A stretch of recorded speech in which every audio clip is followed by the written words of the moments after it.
Morning po. Hi, ma'am. Morning po.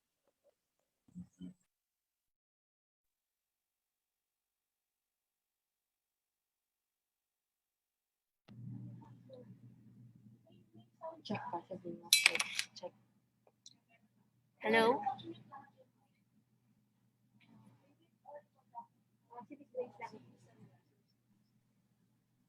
Morning, ma'am. Good morning. Good morning po.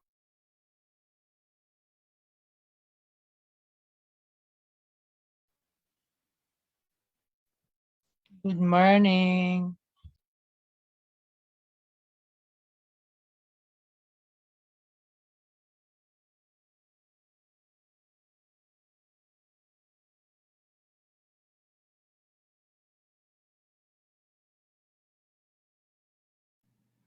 So,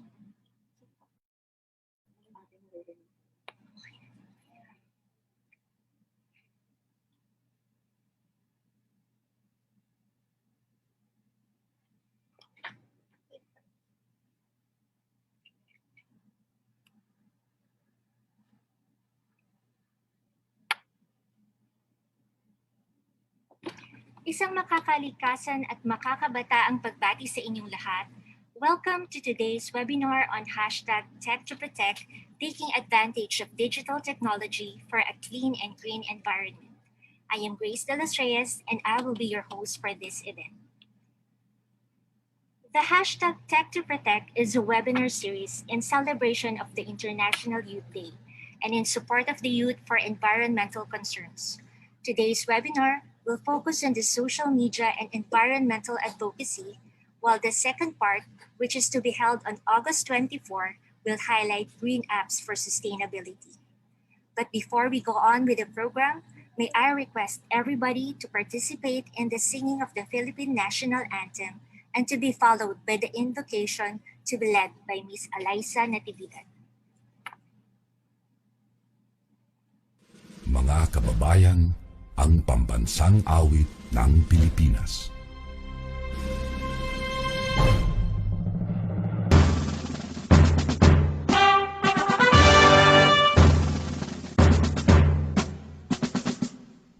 Kayang magiging, tegas ng sinakanan, alam ng puso, sa titik mo'y buhay. Lupang hinirang, kuya ka ng magiting, sa manlulupin, di ka pasisigil, sa nagagang tutok sa simoy at sa langit ng pangaw, ay hinatang tula, kawin sa pagkayang minamahal, ang isang ng matawad mo'y tagumpay na naghihinig, ang bituin at araw niya kailan pang ay di maghihinig, lumang ang araw ng walang pagsinta, buhay langit sa piling mo. Ang inigaya ng pagkay mga amin, ang mamatay ng dahil sa'yo.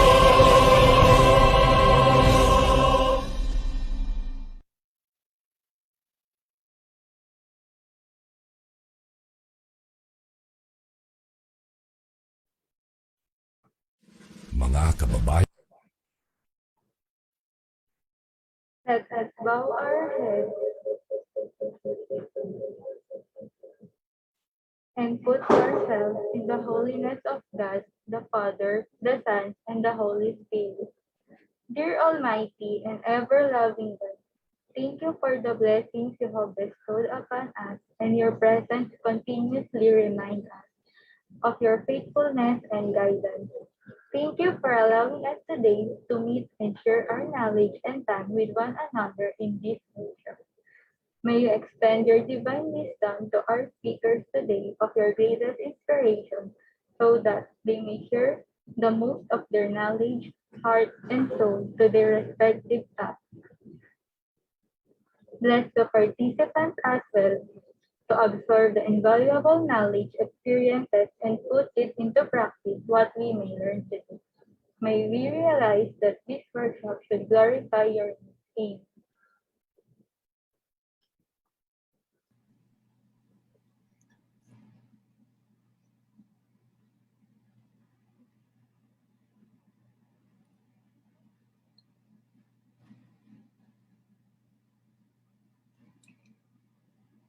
Once again, welcome to today's webinar on hashtag Tech to Protect, taking advantage of digital technology for a clean and green environment. As we go along with this two-part webinar series, the EMB would like to feature the use and the positive impact of digital technology to environmental management and protection, as well as to encourage the use of digital tools and technology in strengthening the environmental advocacy. Now, to officially start this webinar, may we call on Engineer Visminda Osorio, our Environmental Management Bureau Assistant Director, for her welcome remarks. Let us give her a warm round of applause. Thank you very much, Grace. So, muli isang maganda at makakalikasang umaga po sa ating lahat. Good morning, everyone. And of course, on behalf of the Environmental Management Bureau, I would like to warmly welcome all of you for joining in this webinar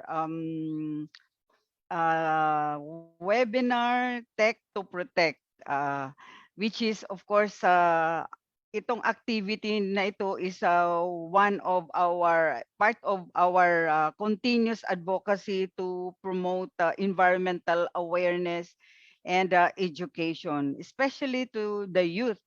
And of course, lalo na sa ating sitwasyon, we are on the new normal. Hindi natin alam kung kailan matatapos itong pandemic. And with that, the theme of today's webinar is, of course, taking advantage of digital technology for clean and green environment. So when we say digital technology, especially at the back of our mind, ito yung mga internet and social media. And of course, this has become part of our daily lives. And because of this, ay nagkakaroon po tayo ng malinaw na kaalaman with regards to our situation right now that we are on a new normal. So, which is brought about by the global COVID-19 pandemic. So everyone has indeed shifted to the online world because of the convenience it brings. So that means that technology has also affected the environment. So if there is any good thing that happened because of the internet and the social media, people are becoming more and more aware of environmental concerns such as, of course, yung ating climate change, depletion of natural resources, yung sea level rise, air and water pollution, and of course yung ating mga local environmental challenges in your respective communities. So in turn, the recent online innovations have been developed to help address the environmental problems we have right now. So this webinar series will not only feature the latest online and digital applications and platforms related to environmental protection and management, but also on the positive impact of the use of digital and online technology. So digitalization may not be the lone answer to our environmental problems, but of course throughout the behavior change, positive attitude, and the right mindset that it can be an important part of the solutions we need. So with that, I hope that everyone will actively participate, and alam ko kayo po ay mostly ang nag-join dito ay mga youth, mga kabataan. So i-share your potential, i-share niyo yung mga natutunan nyo on social media and even yung ating ginagamit ngayon na internet. So with that, again, thank you very much for joining in this webinar, and I wish everyone a very successful and productive webinar ahead. So let us continue to strengthen our connections and commitment to protect our environment and natural resources through online, and of course, even we are in offline mode. So again, thank you, and mabuhay po tayong lahat. Good morning, everyone. Thank you for Back that to you, wonderful. Grace. Thank you Yes, for that thank you. wonderful greeting of welcome, AD Minda.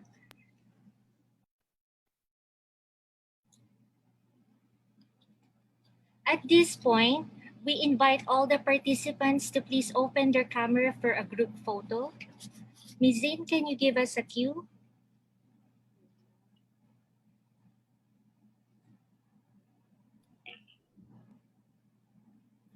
Naka-on na po ba yung camera natin?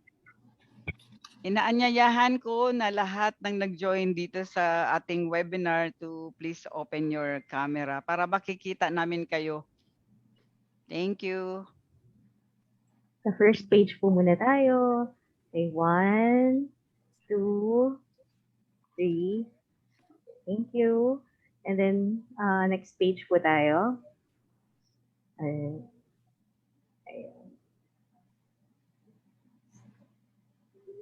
Okay, 1, 2, 3.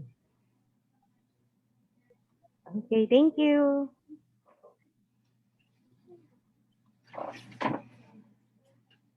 Okay, thank you, Grace. Bye-bye.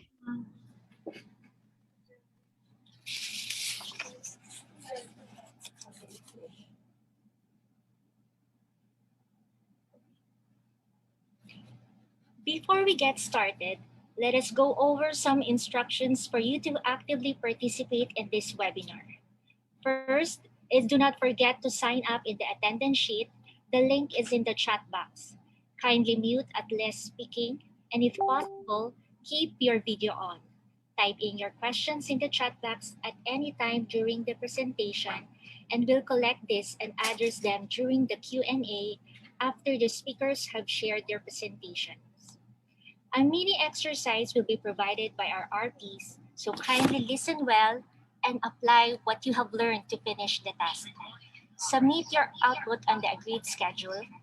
A link to the communication evaluation form will be sent to you, so make sure to accomplish that to receive a certificate of attendance. And lastly, enjoy.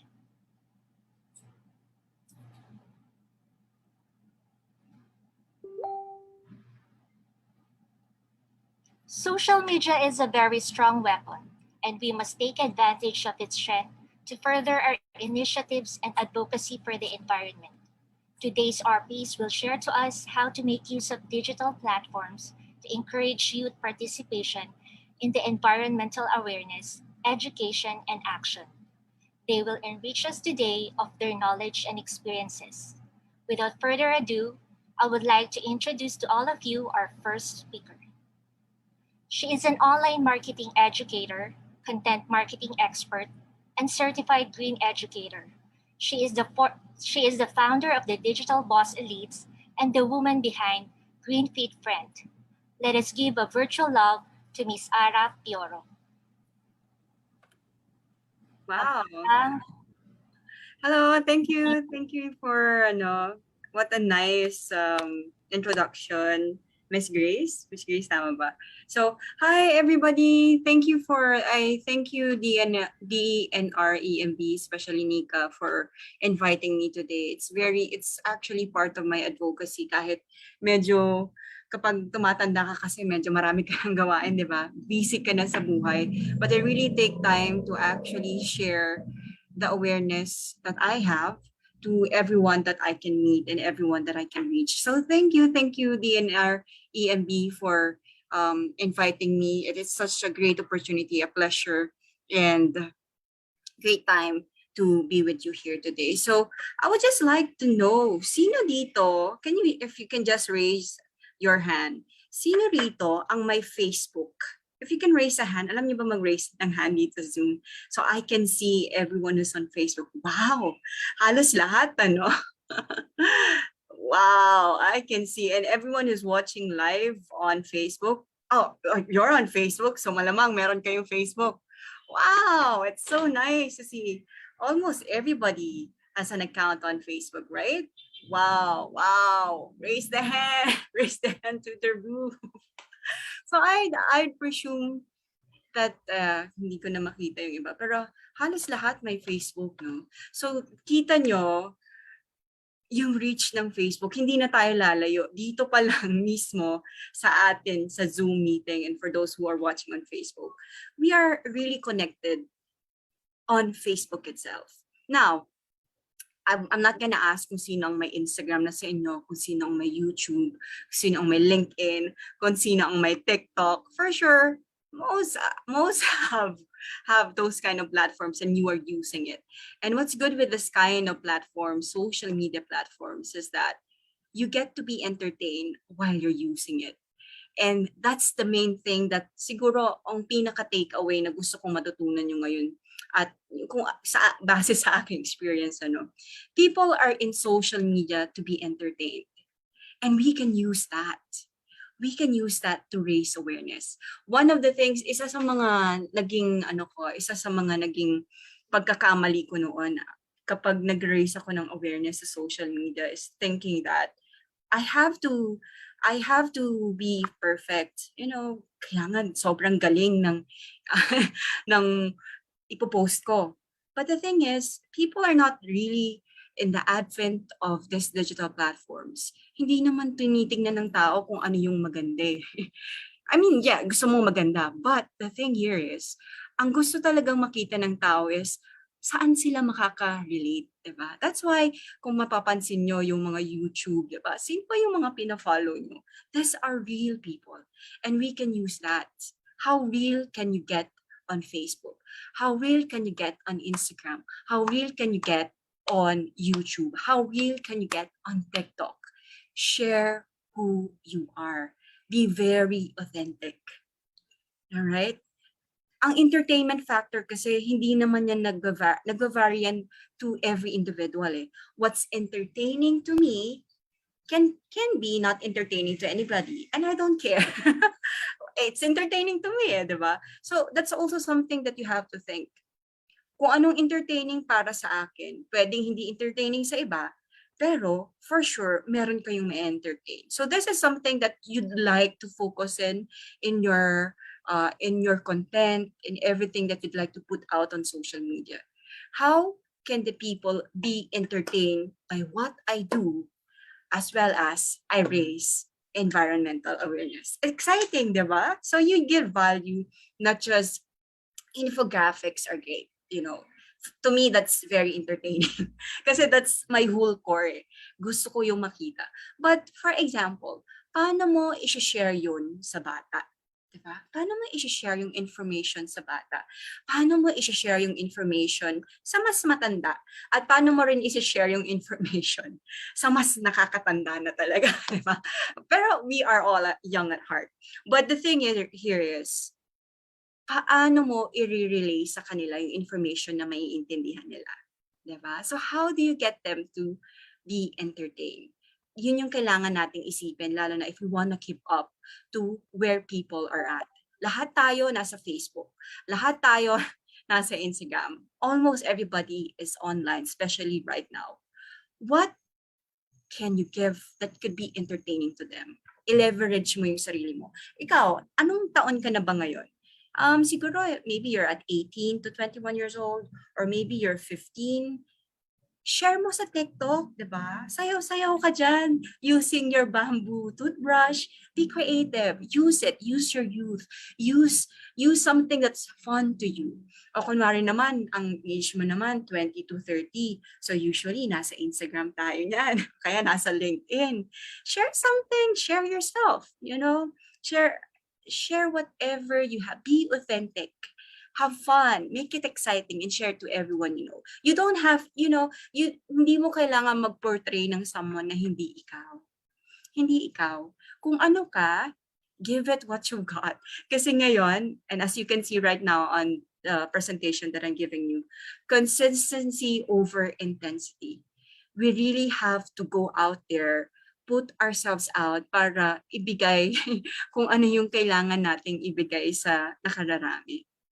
Use the digital platform to advocate for your different advocacy para ipakita sa mundo, ipakita sa community mo, ipakita kung sino ang audience mo, kung ano yung dapat nilang malaman. So how do we take space for environmental awareness in digital platforms? I just want to tell you my story of how I created GFF. So I started in 2018. I just, wala kasi akong nakikita na parang, wala masyadong gumagawa ng videos. And I was inspired by, Zero Waste Filipina? She used to be Zero Waste Filipina. Now she is Low Waste Filipina. She has a blog and she just keeps on sharing every day. And she has a platform naman sa Instagram and Facebook, puro visual. And I said to myself, okay, pero walang videos. So paano naman yung mga ang gusto nila ay videos? Yan, dito pumupunta na tayo kung saan ka ba pwedeng mag-share. So don't think that if you can't share videos, hindi ka na para doon. Again, alamin mo kung saan ka magaling, kung saan mo gustong mag-share. Are you good with words? Are you good with sounds? Are you good with videos? Are you good with visuals or photos? Do it. Do where your best are. Do your best self and show it to the world. So, ang kwento ko niyan, bumalik ako dito I used to be a flight attendant and I was lost in life. And nung bumalik ako dito sa Pilipinas, nagbigin akong magturo. Doon ko nakita na, wow, ang dami palang kailangan nating gawin para i-save ang ating environment. Dahil nga, environment can be okay without us. But without the environment, saan ba tayo mapupunta? And I basically started all of this. It's because of my mga pamangkin. So I started to realize my passion, my mission on life. When I attended one seminar at may nagsabi sa akin na, lahat naman ng to dapat pinapasa natin ng maganda sa susunod na henerasyon. Kasi I'm very lucky. I was able to somehow tour the world and see the beauty of the world, as well as dito sa Pilipinas. Mahilig kasi akong mag-hiking, ganyan. I really love the outdoors. And I feel so very lucky to see every beauty of the mountains. Ang ganda ng Pilipinas. Ang ganda ng ating mga kabundukan. Ang ganda ng mga ng biodiversity natin. The cloud rats sa Pulag. Different species. We are the hotspot of, ang kaganda ng mga nandito sa atin, whether flora or fauna. And I realized, ang ganda nung nakikita ko. Paano na yung susunod sa akin? And it hits home talaga kasi nung umuwi ako sa bahay, nakita ko yung mga pamangkin ko. And then I was like, wow, paano sila? Makikita pa ba nila kung ano yung mga nakita ko? So I started Green Fit Friend. I focus on what can I do best. I know I like doing videos. And I'm good in writing. Doon talaga sa writing medyo magaling ako. In videos, hindi ako magaling actually. Inaral ko na lang siya because I love doing videos. You see where I'm going? I do what I'm good at and I do what I love. So focus on that. Kung saan ka magaling at kung saan mo gustong gumaling ka. So I put up a blog, I put up a video blog. I am on YouTube. And then dun na, sinunod ko na yan every day for I think 3 months. I was sharing everything that I know with, the alternatives. Bamboo toothbrush, shampoo bars, how to make my own toothpaste, how to make my own deodorant, how to purchase different sustainable products, how to make my own makeup.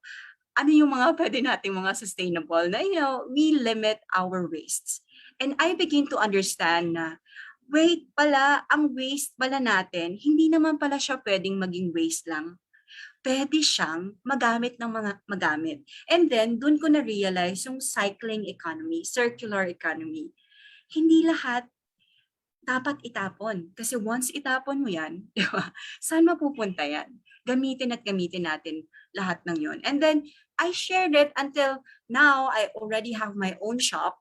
Can we have the next presentation, please? Yeah, I sell my own shop.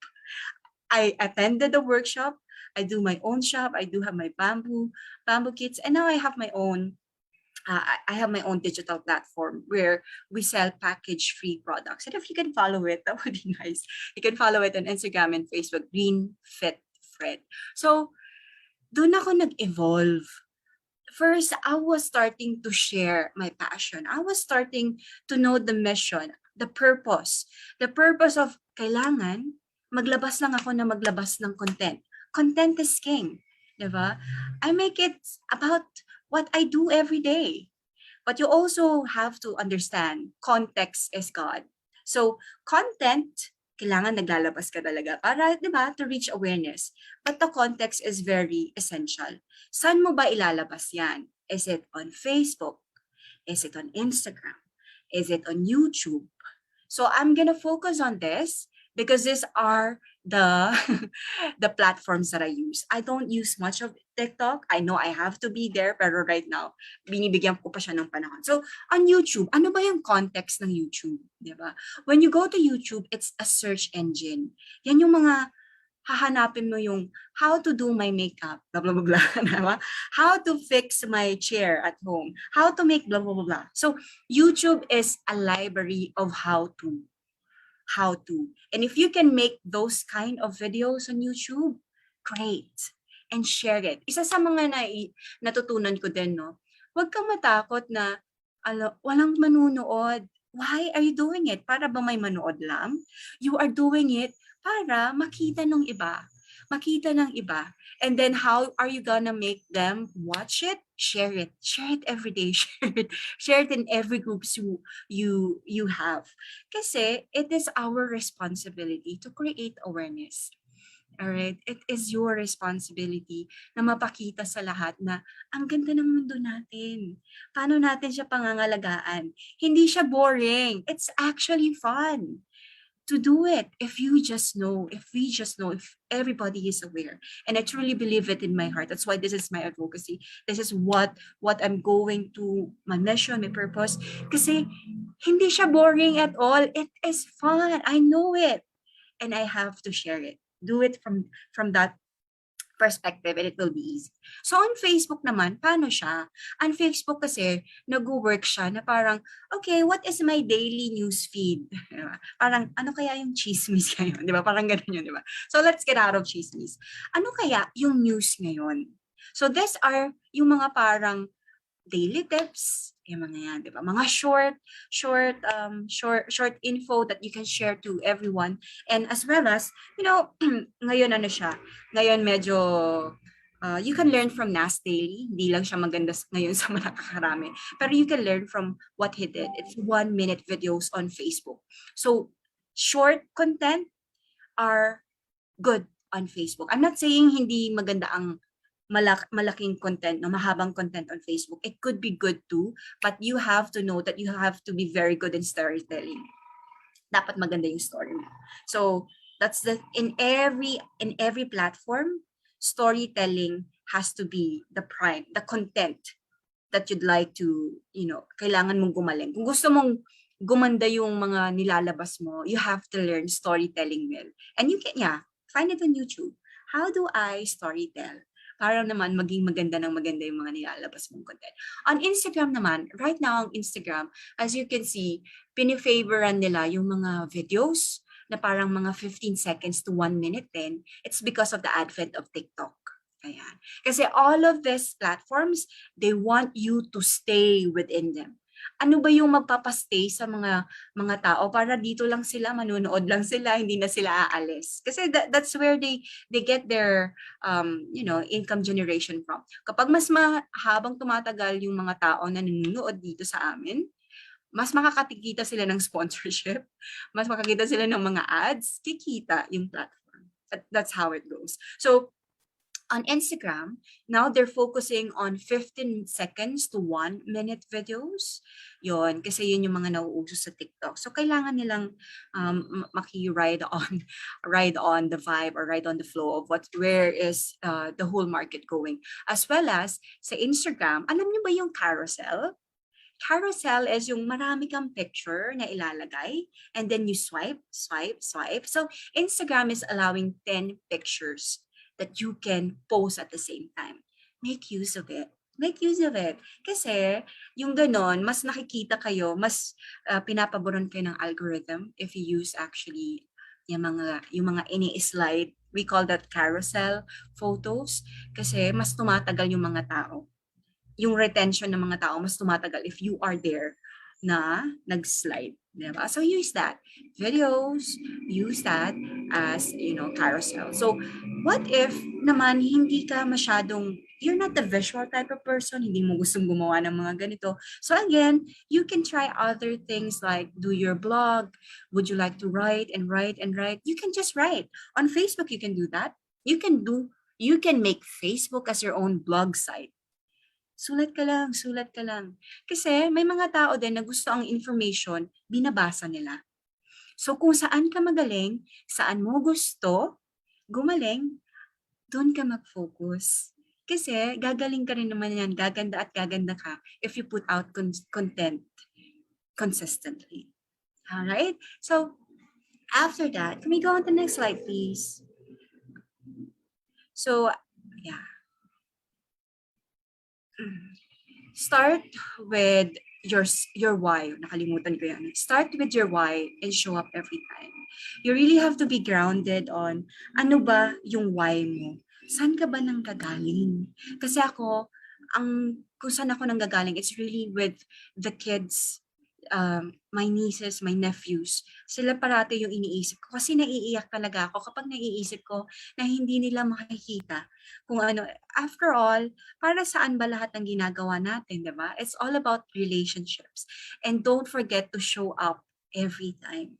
Kahit feeling mo tamad ka na, show up every time because in the end, it will benefit you din. Sa akin, ang na-realize ko, when I show up every time, I get reminded din of ano yung mga gagawin ko. Kasi tao lang tayo eh. Being someone who is actually active, voicing out about zero waste lifestyle, about climate change. Nagkakamali din ako. I won't lie. Lalo na pandemic ngayon, I have purchases na may mga plastic. But then, when I show up every time, I get reminded of, dapat i-minimize ko pa rin tong plastic consumption ko. O dapat i-recycle ko tong plastic consumption ko. O dapat yung ilaw ko, inaano ko pa rin. If you show up every time, showing people of your advocacy, of what you really want to show about environmental awareness, you get reminded of yourself din kung ano yung mga dapat natin gawin. And we need that. We need that. Kailangan natin ma-remind yung sarili natin dahil mahirap siya talaga. It's fun, but it's not easy. We have to admit that. And next slide, please.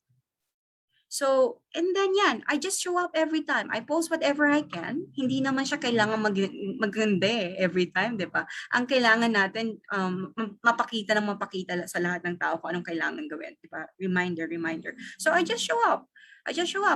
Picture mo nga ako. Tinan mo nga itsura ko dyan, di ba?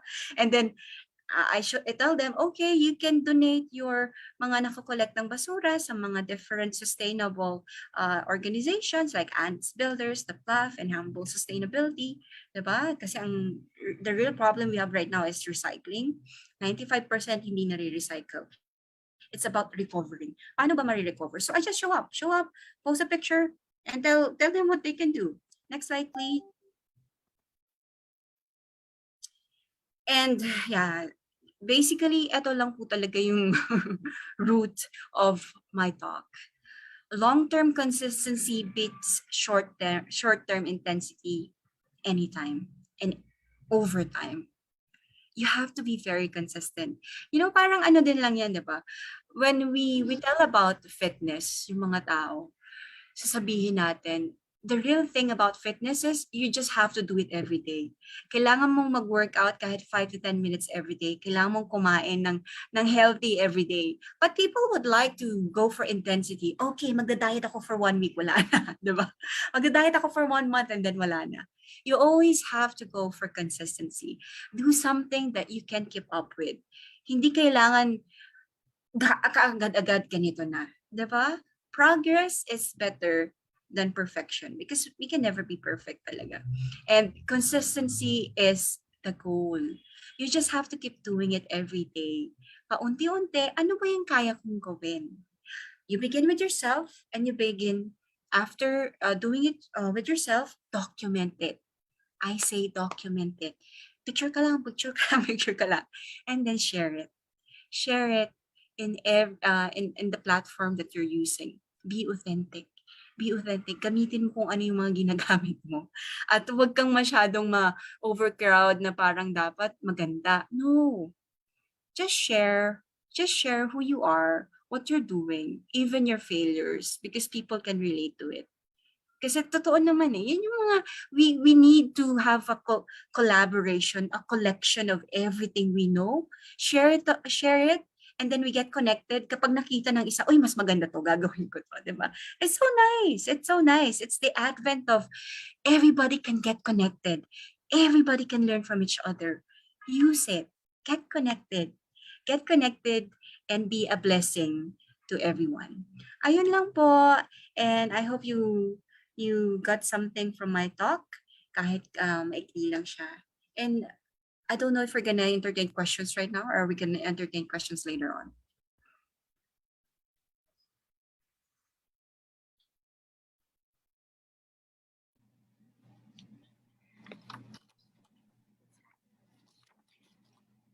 Consistency is the key. You do what you're good at and you focus on that. Thank you for that very informative presentation, Miss Ara.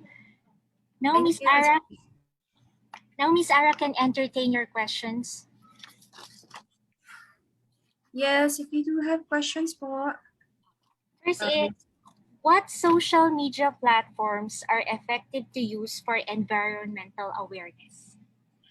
Actually, I would lahat actually. Because as I've said, ang social media, it exists because of entertainment.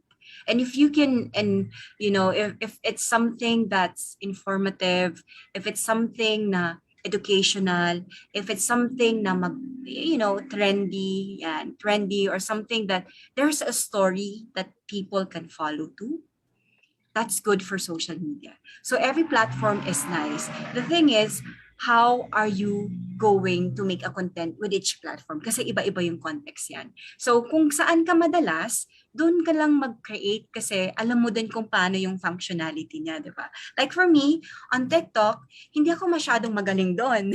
So it's just, I'll go to what I use. I use Facebook and Instagram. And then from there, I pick up. I do whatever I can, share information, share anything I know, and then let the market or let the audience decide if it's good for them or not.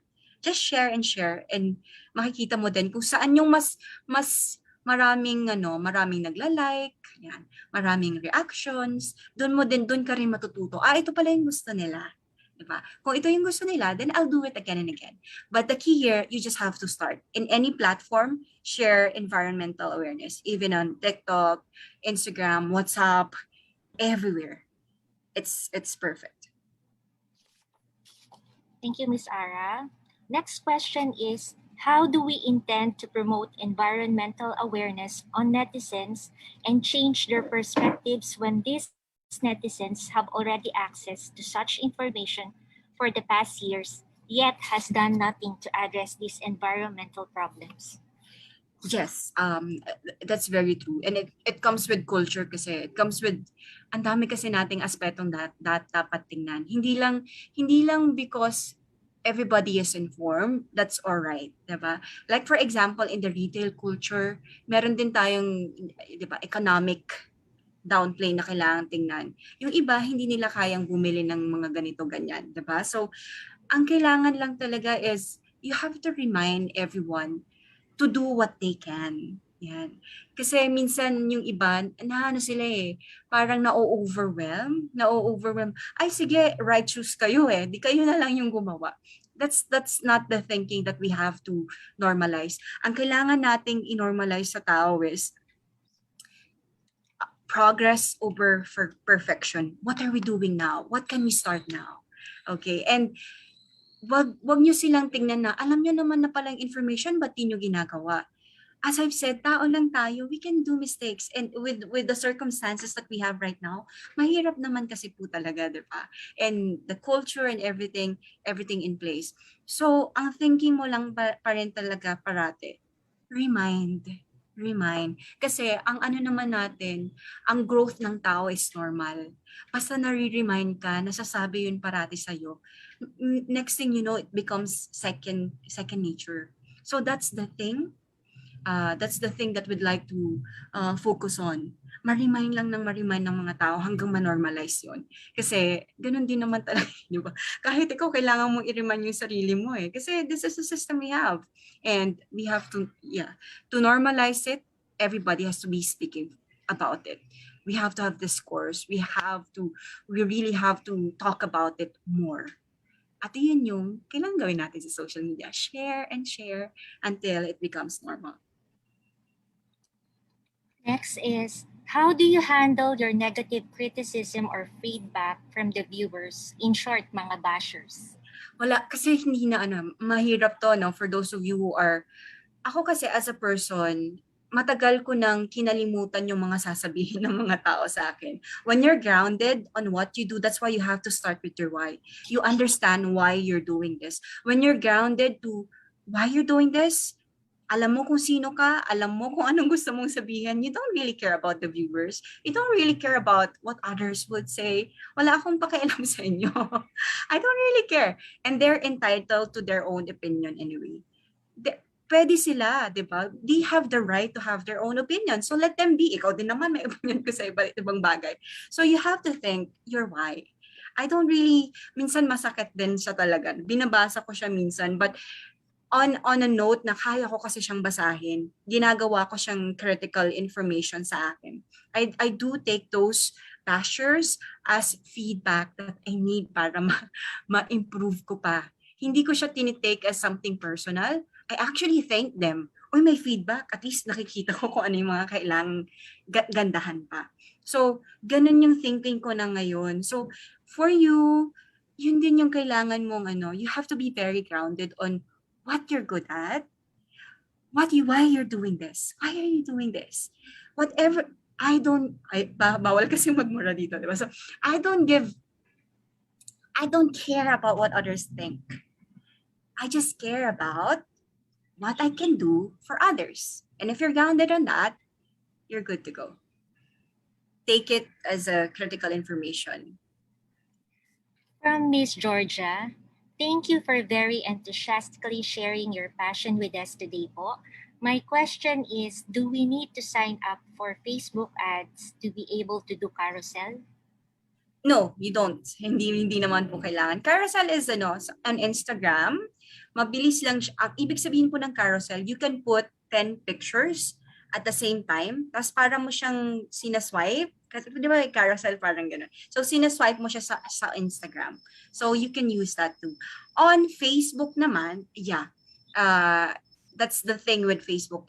Facebook kasi kailangan mong ads para ma-activate yung carousel. Pero if you can use that on Instagram, that's good. So, kung hindi kayang magkaroon ng carousel sa Facebook, post mo lang yung 10 makikita naman na yun ng mga tao. Pero maganda sana kung nasa swipe, di ba?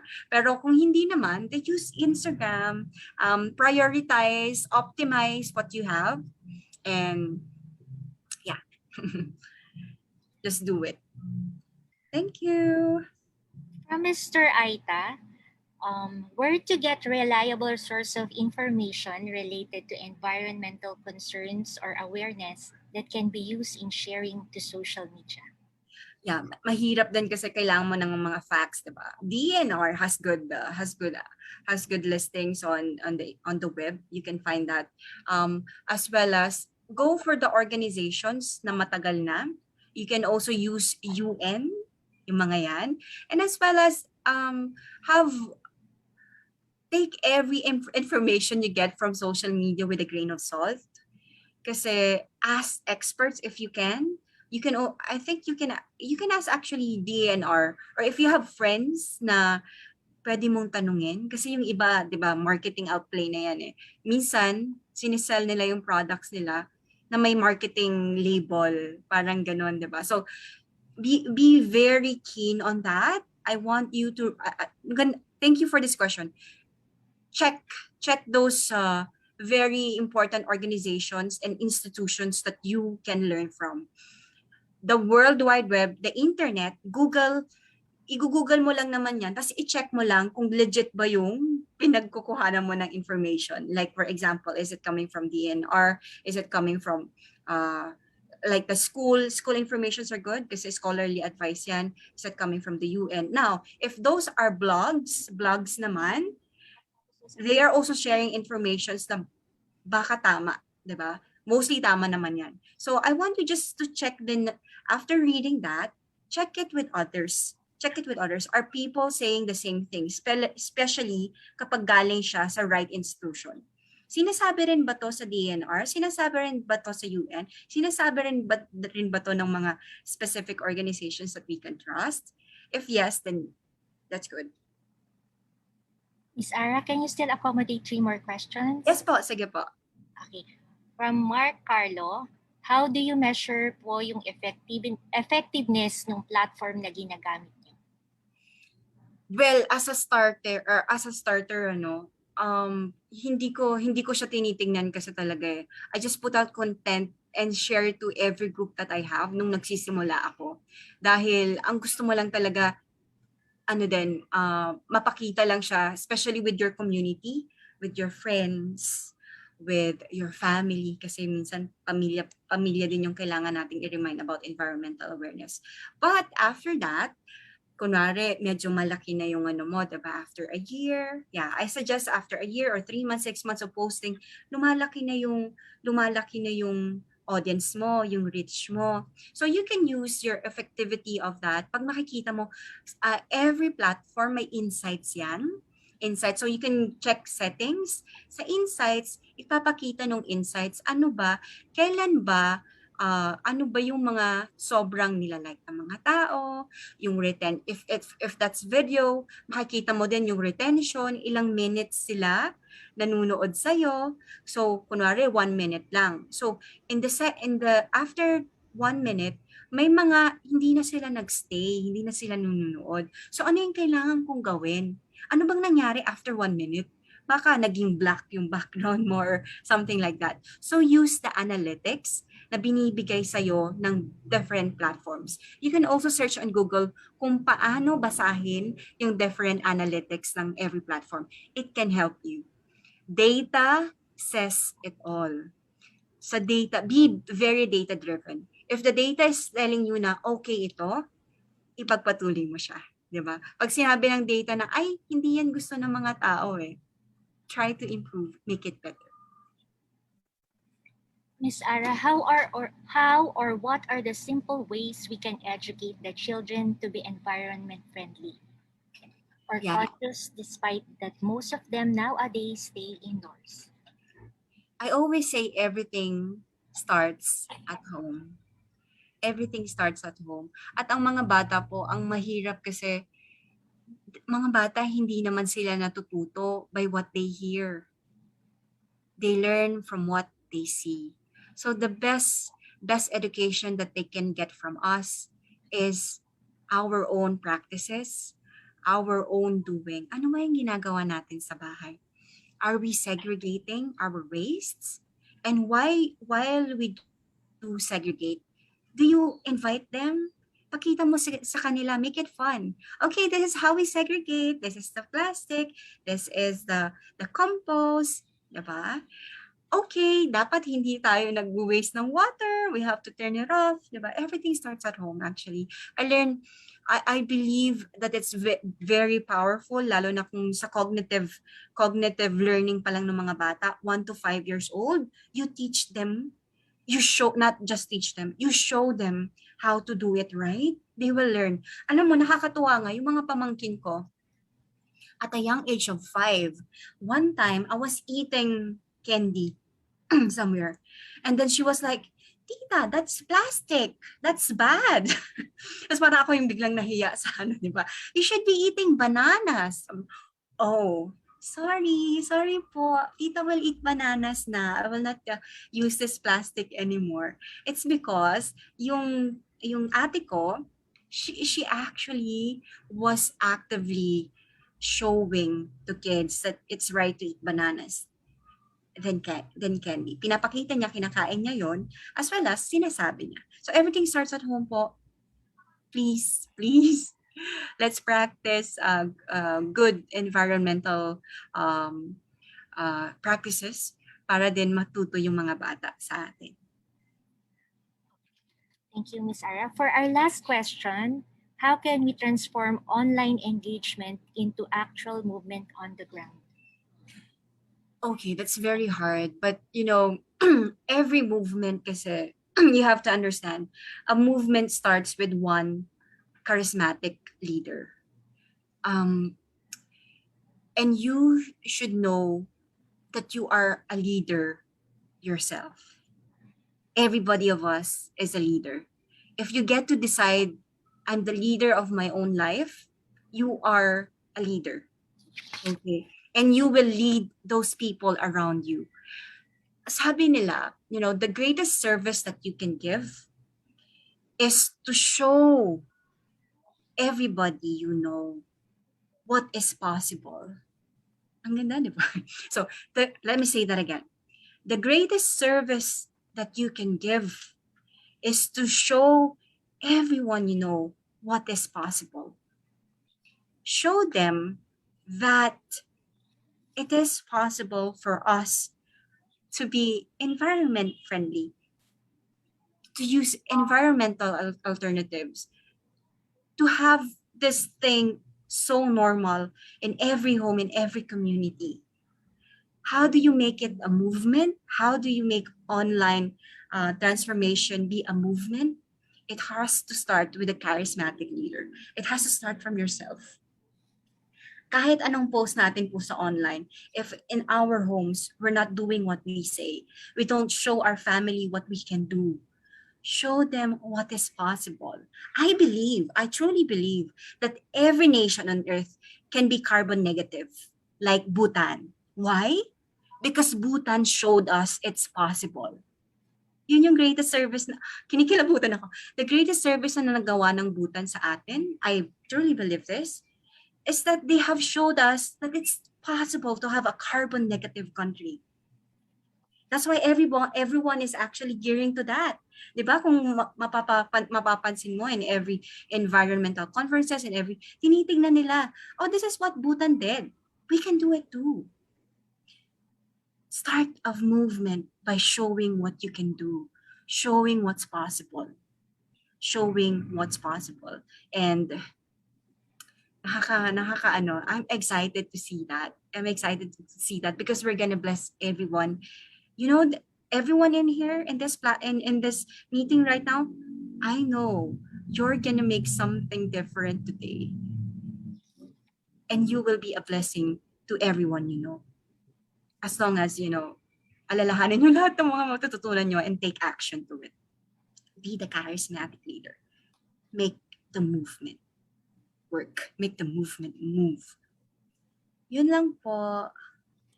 Thank you so much, Ms. Ara, for graciously answering all our questions. Now, to express our appreciation, we would like to call Ms. Merva Arapo to present the certificate to Ms. Ara Pioro. Ms. Merva?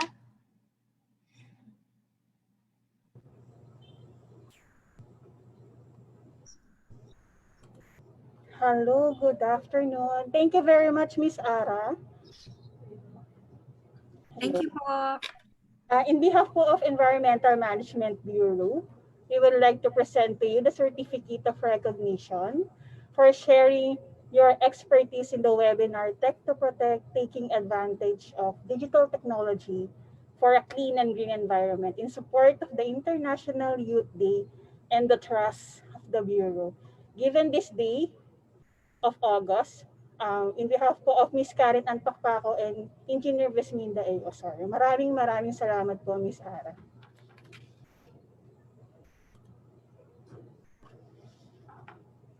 Thank you, Ma'am Ara. Thank you.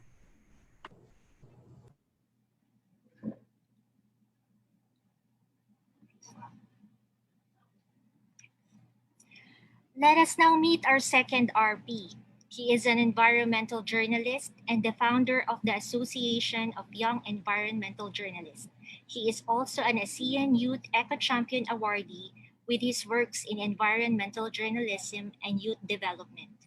A warm welcome for Mr. Val Emil Vestil. Sir? Hello, magandang umaga sa lahat. Hindi na po ako yung nasa picture kasi kalbo na po ako. Char.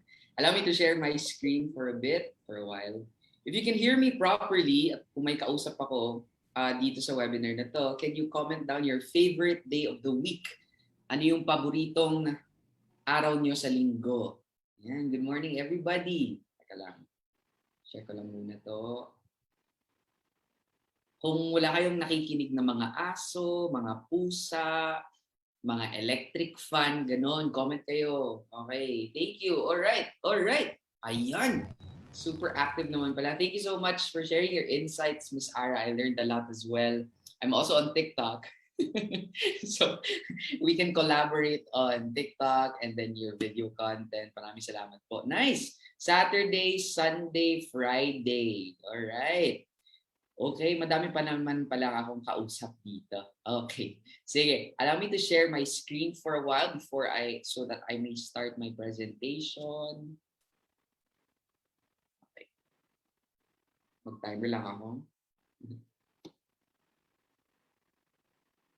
Alright, una-unang sa lahat, maraming salamat to DNREMB for inviting me to give this 30-minute talk about what we do and where I work. No, maraming salamat sa inyo dahil it's always such a great opportunity to be able to speak with like-minded, speak with young people. We have been invited to speak on how we did it on the digital spaces. Like, madaming nag-comment at madaming nagsabi, ang hirap mag-advocate for the environment in the middle of a pandemic.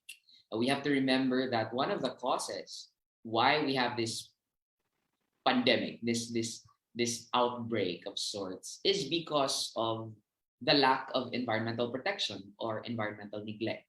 So we need to take advantage of the environmental platforms, of the online platforms, so that to prove that we can definitely continue taking care of the environment. Now, I received, prior sa webinar na ito, natanggap ko ang mga tanong nyo regarding this session of mine, and I will do my best through this presentation na sagutin ang mga tanong nyo through my talk.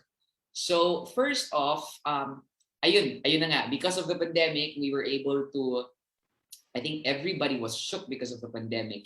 So we had to migrate our offline trainings to online trainings, and that's what I will be discussing this morning. But before that, gusto ko muna itanong sa mga kapatid ko dito if nasaktan na ba kayo? Okay? Gusto ko malaman, nasaktan na ba kayo? Iniwan na ba kayo sa ere? Oo. Scene zone, friend zone, ginost na ba kayo?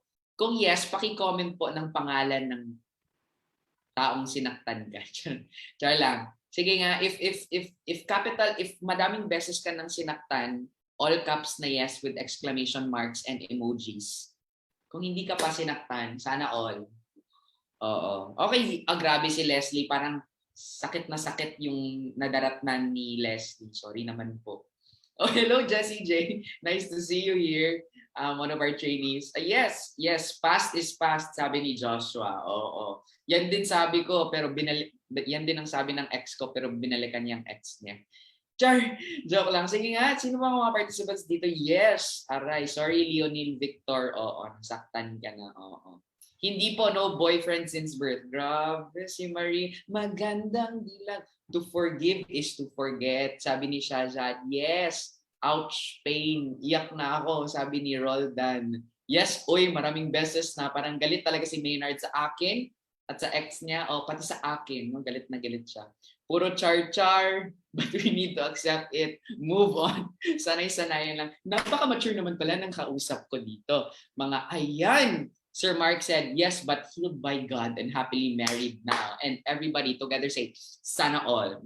I'm talking about, nasaktan ka na ba or bakit ito yung topic? 'Di ba dapat environment, digital landscapes yung mga topic natin, di ba? Hindi po kasi yung organization ko, it was founded because nasaktan ako. Ayan. After 6 long years with my ex-girlfriend, she broke up with me and I was so heartbroken, Char. And so I watched a lot of Camp Sawi. Napanood na ba yung Camp Sawi?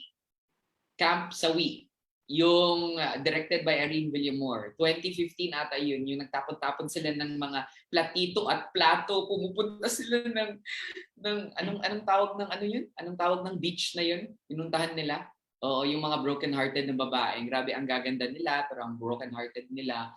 So yeah, Camp Sawi was actually directed and written by one of my mentors and friends. Yes, Bante, si Direct Irene Villamor. So I was broken-hearted from that 6-year relationship. I thought we were getting married. Pero high school pa kami nun. Married agad high school pa. The joke lang. I was broken, and then I was also facing something with schoolwork. So sakit. And actually, yung sakit na iyon ay ang bunga ng sakit na iyon ay yung advocacy ako ngayon, which is yun na din yung trabaho ko ngayon. So in 2016, I had a big heartbreak and I watched a lot of Camp Sawi para maka-move on ako from the heartbreak. And it was at that time when I realized that there wasn't enough environmental stories being published in the newspapers doon kung saan ako nag-aaral, which is in Dumaguete. So sumasabay yung heartbreak ko at nang dahil sa heartbreak, na-invento namin sa mga kaibigan ko ang Camp Sawi, which is the Students' Environmental Writing Initiative. It was really the project first before the actual organization. Gusto namin talaga gumawa ng isang programa para turuan ang mga bata, turuan ang mga college students na magsulat para sa kalikasan. Kasi nakita namin na hindi masyadong pinag-uusapan ang kalikasan sa aming mga lokal na pahayagan. So we were able to expand the idea of Camp Sawi and therefore created the organization which I now work for, which I will introduce to you, which is the Association of Young Environmental Journalists. Nang dahil sa 6-year heartbreak ko, may AYEJ.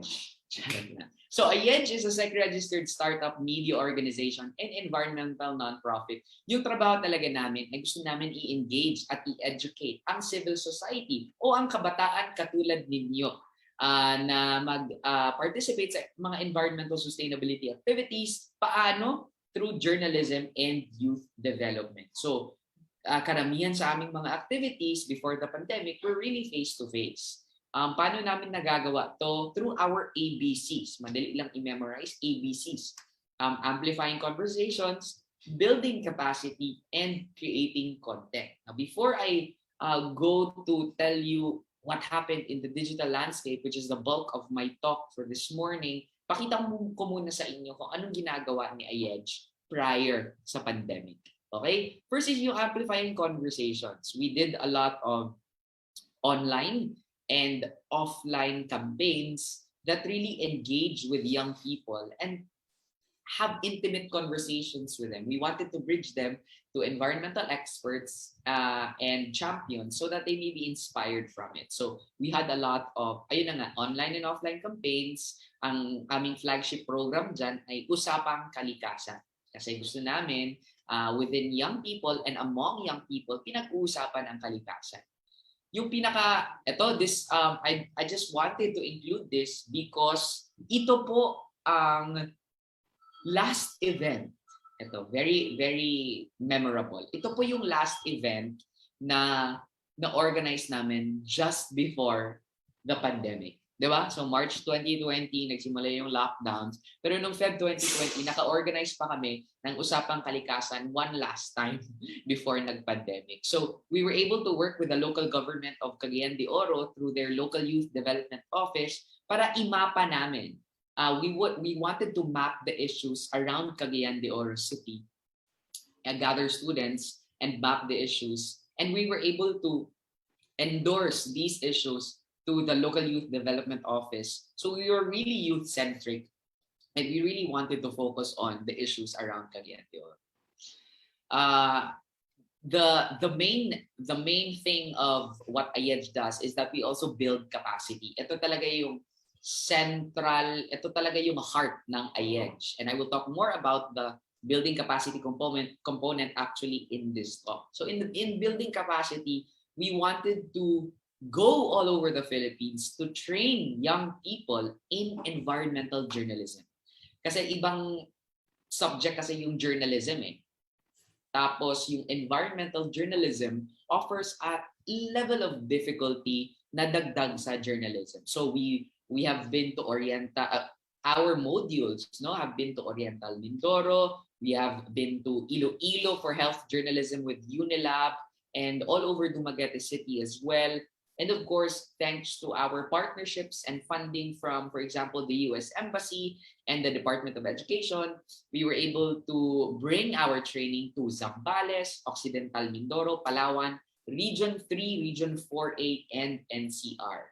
So we really expanded our camp so to be able to reach more people and teach more people how to write about the environmental stories. And of course, pagkatapos namin i-build ang capacity ng mga kabataan, gusto din namin i-publish at gumawa ng mga content. Sabi nga ni Ms. Ara, people are into video and photos as well. So we also create a lot of content, not only journalistic works and articles, but also campaigns online, infographics, events such as this. And of course, we write a lot of stories for the newspapers. Actually, during March 2020, April ata yun, nag-soft launch kami ng website which you can go to. It's ayej.org, ayej.org. You can go there to read environmental stories that have been written by people that we have actually trained as well in all our trainings. So if you want to write for IEDGE, if you want to publish your environmental story, go ahead. We're open for contributions from any of our writers in this room right now. Okay, these are just some of the stories that we write on our website. Please visit our website. It's gonna be parang your number one source of environmental stories written by young people. Yan yung goal natin. Okay, so let's go now to the meat of my talk, around 20 minutes, which is how did we convert our face-to-face trainings to the online setup? Were we able to do it? No, it was very challenging time kasi lahat ng mga training namin ay face-to-face po. Good morning, Jerson. Jerson is raising his hand. Baka Jerson wants to say something. Okay, message mo lang dyan, Jerson. It was a challenging time to migrate all our face-to-face workshops online. But buti na lang, because of the Department of Education's Disaster Risk Reduction and Management Service, they've learned about IEDGE, they found out about IEDGE, and then they went to us and said, can you do a training for 50 school paper advisors and 50 campus journalists? This is DepEd Central, pero online. So sabi namin, challenging, but yes, we're up to the challenge. So that's why we created the Green Beat Initiative. So here's what we did in the Green Beat Initiative. Please take notice that everything is online, everything is on the digital landscape. So ito po yung first ever environmental journalism training na naganap online for 100 campus journalists and school paper advisors. Ito po ay isang 6-week na training workshop that aims to equip participants with necessary skills and knowledge to develop report stories about the environment. So ito po yung mga screenshots ng aming mga participants. I think isa sa aming mga participants ay nandito sa call ngayon.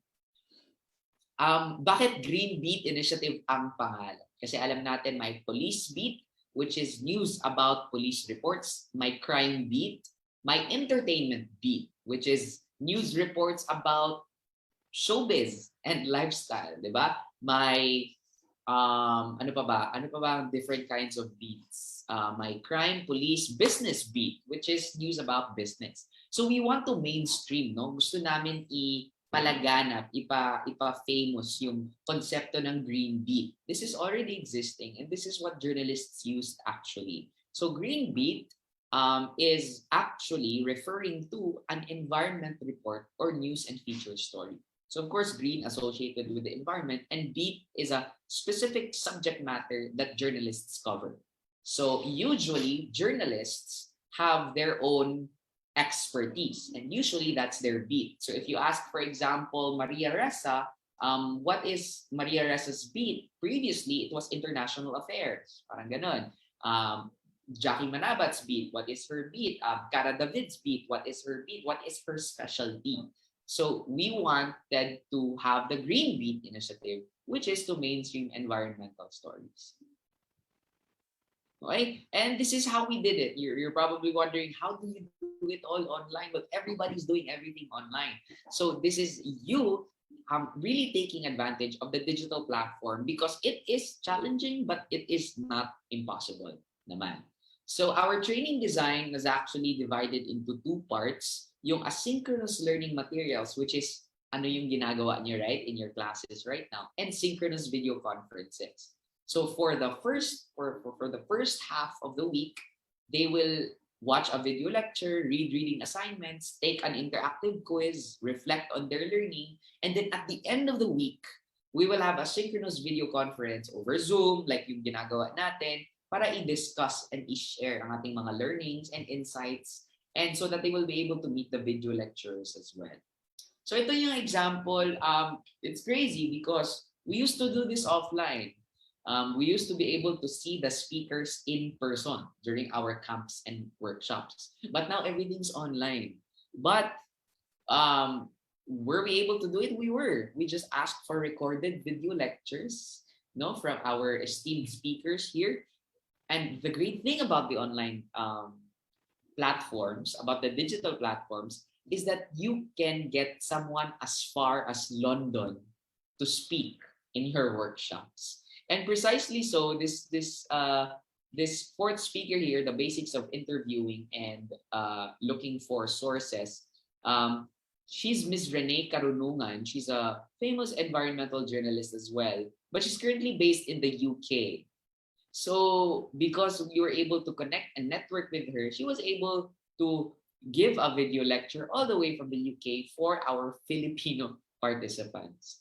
So apart from video lectures, an important thing you need to consider when doing activities online or on the digital platforms is aesthetics. It's how they look, no? So because we wanted young people to learn about the environment, we made sure that the reading assignments were like magazines that they could read through para masaya din. Importante talaga yung aesthetics in digital platforms because madami kang kalaban. There are many sources of information that are fighting for your attention. Miss Ara even said kanina, YouTube wants you to stay on YouTube, TikTok wants you to stay on TikTok, Instagram wants you to stay on Instagram. And so it's true for a lot of online platforms, they want the users to be obsessed with their platform lang. So if you want to grab somebody's attention, your aesthetics need to be on point. Dapat maganda yung mga visuals niyo. So these are examples of our reading assignments. We have Greta Thunberg, my sister-in-law. Charot. And then we also have interactive assessments. So who said we cannot do interactive assessments online? No? So we have a lot of quizzes, we have crossword online, we have quiz game shows online. This is actually wordwall.net. You can go to wordwall.net to develop these kinds of items. Everything is online. Everything is available online. If anything, our trainings and workshops that were parang migrated to the online platform really added value. Mas gumanda mas naging masaya. Okay? And of course, these were some of our guided activities as well. We did everything online. We wanted our participants to assess the coverage of environmental stories in the local newspapers. So we created worksheets online using Canva, using PowerPoint, using Google Sheets. And then our participants worked on these devices, on these platforms, on these applications, and they were able to do their guided activities. So, one, we were assessing local coverage of environmental stories. Two, pinapa-assess namin sa kanila kung ano yung mga threats of climate change sa kanilang komunidad. Okay? With, of course, safety measures being followed, they filled out this worksheet to see ano yung mga problema ko sa community in terms of environmental and climate issues. And then, we taught our participants also how to ask questions during interviews. Ayun, sinabi ko kanina na during our synchronous video conferences, since our training is very participant-centered, we let them present their guided activities and their outputs as well. These are just some of the photos. So really, if you see, ibang-ibang klaseng apps or software yung mga ginagamit namin because lots of it are, number one, free, online, lots of it are available, and lots of it are very user-friendly. Okay, so do not be afraid to organize online activities or trainings, especially that all these apps and softwares are available and are free. For example, we used Mentimeter in the left side here, and then for the lower right here, we used Jamboard by Google para gumawa sila ng kanilang mga diaries and all. Ayan, we had a synchronous session with the speaker for questions. And then we had mentors as well during the training. Mga sikat at tanyag na mga journalists at environmental storytellers in their own communities. Okay, and this last part of my talk would really answer some questions that you were asking. Bakit namin ginagawa to? Bakit importante yung ginagawa natin? At bakit hindi tayo magpapatinag or magpapatigil ng dahil lang sa pandemic? Dapat patuloy pa rin, padayon pa rin yung mga ginagawa namin. We did this first because the big picture that we wanted to achieve is we want to help strengthen the quality and quantity of environmental news coverage in the Philippines. Kasi nakikita natin sa balita, puro baha, bagyo, sakuna. Ito lang yung nababasa ng mga tao when it comes to climate change or when it comes to environmental degradation. It's all bad news. And to us at IEDGE, that is not, hindi po iyan environmental journalism. Yan po lang ay conflict reporting or crisis journalism. And we want to move out from that because, and a Harvard study supports this, there is a low level of climate change awareness among Filipinos. And yet there is a high level of concern among Filipinos regarding climate change. So hindi ba weird yung output, yung results ng study na Harvard? Low level of climate change awareness, but high level of concern. People don't know about it, but people are concerned about it. So may imbalance. So why don't we increase the level of awareness so that people can act on their concern, diba? And I feel that mataas yung level of concern ng mga tao when it comes to climate change issues because the way media covers it is it's always bad news. It's always may sakuna, may baha, may patay. Tapos, that's why people are scared of climate change. And people should be. But do people know how to help solve the climate crisis? Right? Do people know the solutions or initiatives that they can do to help solve the climate crisis? Right? Why do we need to train young environmental journalists to tell the story? Because, ayun na nga, as I said, there is an alarming neglect in mainstream media on the coverage of environmental stories. Nakikita lang natin, puro EJK, or Tokhang, or Business, or Laila de Lima, or Duterte, or Manny Pacquiao, or Catriona Gray. I'm not saying these are unimportant stories. These are important stories. Pero bakit nanineglect yung mga balita ukol sa kalikasan? Hindi natin masyadong nakakita. Second, because the media, Second, because the media and the stories they tell actually have the power to help make climate action a priority agenda of a community. Kasi sa communications at sa ating mga manunulat at mass comm majors dito, sa communications, there's what we call the agenda setting theory of the media. Ano po yung agenda setting theory of the media? Kung ano ang pinag-uusapan ng media, kung ano ang pinag-uusapan sa balita, sa GMA, sa ABS, sa Rappler, sa Inquirer, lahat niyan. Kung ano ang pinag-uusapan nila, yan lang din ang pag-usapan natin sa ating mga bahay. Among our friends, our jowa, sana all, our family, no? Whatever we see and hear on the news, that's all that we talk about. So if we don't talk about the environment in the news enough, we don't talk about it in our own households. If we don't talk about it in our own households, hindi natin mahanapan ng paraan para i-soothe yung issues on environmental degradation. Okay? And last reason, why do we need to train young journalists to tell stories? Because young journalists are strong stakeholders. Young people like you and I, we're so tired of the status quo, correct? Are you still with me? If you're with me, comment sa chat box. Are you tired of the status quo? Yes or no? Are you tired of the status quo? What is the status quo?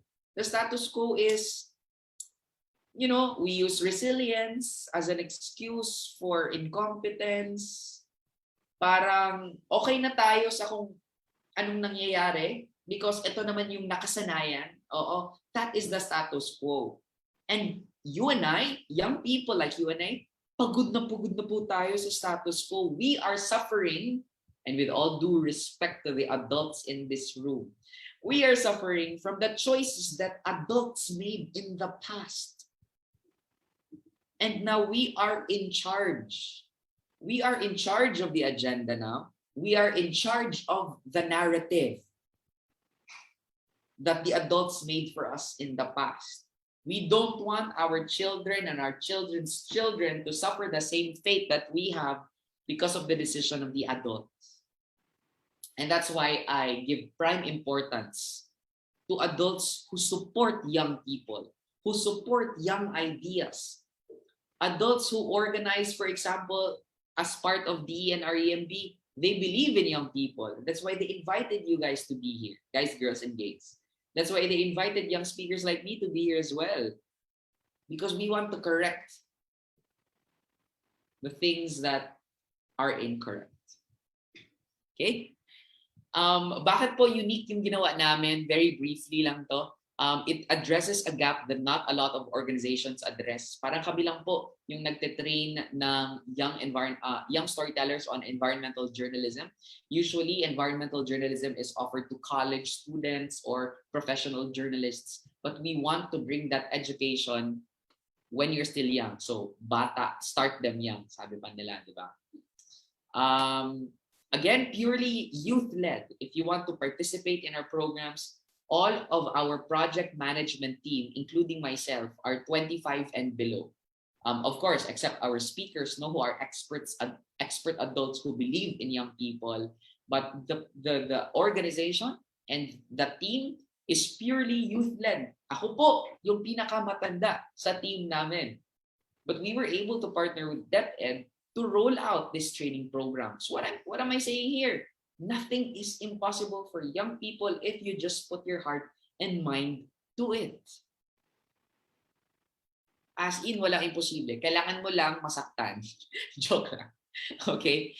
Then, the learning doesn't stop at the training. After our training, there were more opportunities given to our graduates by the Department of Education. So, may nagtanong kanina, how do you measure that your project work? Meron pa kaming pre-test and post-testing. And this is a recommendation that I would like to give to you young people like me. If you want to organize digital events, if you want to organize webinars, you have to make sure that you will be able to measure impact. Kasi it's one thing to organize a webinar. Yay. It's one thing to organize a training. Yay. But how do you know that that thing that you organized worked. So it's very important that when you bring your activities to and events to the online platform, you still create a way to measure kung may nagbago ba before and after. Alright? May nagbago ba among participants? Nag-increase ba ang kanilang knowledge? May natutunan ba sila? Mas na-encourage ba silang magsulat para sa environment? So those things are important to measure. And I want to be able to educate fellow young people as early as now na part of project management, especially on digital platforms, is to be able to measure whether our intervention worked or not. Okay? These were just some of, alam ko, mass comm graduate ako, so hindi ako marunong sa math. Pero ito po, there was an increase in knowledge, no? Before the training, yung mga participants namin, majority of them were poor to average. And now, after the training, nag-increase yung kanilang knowledge from average to above average. And actually, the 1% of the population was able to achieve an excellent score in our post-test as well. So we also wanted improved attitudes during our training. So now, after the training, 95% of participants strongly agree that writing more environmental stories will be helpful in their desire to help save the environment in their own way. Now, you don't need to be the best journalist or the best writer. But what we want at iEdge is for you to acknowledge your power and your potential. And acknowledge that writing environmental stories can actually be helpful in solving the climate crisis as well, in your own little way. Okay? And then, from 70% during the pre-test, we were so glad that after the post-test, 83% of participants now agree that the future is bright for those who want to pursue a career in journalism. So yan, just some numbers. Here, after the training, pinaka-importante for me ay the number of environmental stories produced and the number of times they were published on local newspapers, digital media outlets, time's up for me, and Facebook as well. We were able to publish our stories on the Philippine Daily Inquirer, among others. Right. Ito po yung mga samples ng mga stories na nasulat ng kabataan. For me, I was blown away by the stories because I was not expecting these kinds of deep and great stories. Talaga, if adults can write stories like this, I am sure that young people can write stories like this as well. And the proof is right in front of us. Amazing stories by high school students. Okay? Ito. The resurgence of Antipolo's Hinulugang Taktak. We have stories from Cabanatuan. We have stories from San Cristobal, etc. etc. Ayun. These are just some of our published pieces. We were published on the pages of the Department of Education. We were also published on Philippine Daily Inquirer. And we also published stories on our website, iedge.org. Just some websites as well where we were published. I'm gonna skip this part. Okay, and just some testimonials of our students. Sabi ni Divine was class valedictorian of the training. Sabi ni Divine, I once thought that whatever I do for the environment is just futile. I am happy to learn that I am wrong. Definitely, you should definitely know and recognize that whatever you do, no matter how small, and you've heard this before, can definitely make a difference. And sabi ni Arnie, I was able to virtually interact and witness young learners like me who show concern for the environment. Sometimes when we advocate for the environment, feeling natin kasi tayo lang. Like wala akong kasama, wala akong friend. But when you participate in programs like this, when you engage in sessions like this, you realize na, okay, meron palang mga taong katulad ko. And finally, ito yung favorite ko by Arlene. Sabi ni Arlene, before I entered this training, I thought I was already decided for my future works. Not until the Green Beat Initiative came and changed my preferences. Hopefully, mag-masscom ito si Arlene in the future so that she will be able to write more environmental stories. All right. So that's it. And I hope you got something from this very quick and fast talk. And I hope you learned something from the experiences of bringing our offline trainings to the online landscapes. Maraming salamat po. Thank you so much, Sir Val, for that inspiring and enjoyable learning experience. Mr. Val will now address your questions, so let us first hear his thoughts about... Di po ako mangangagat. Wait lang, sir.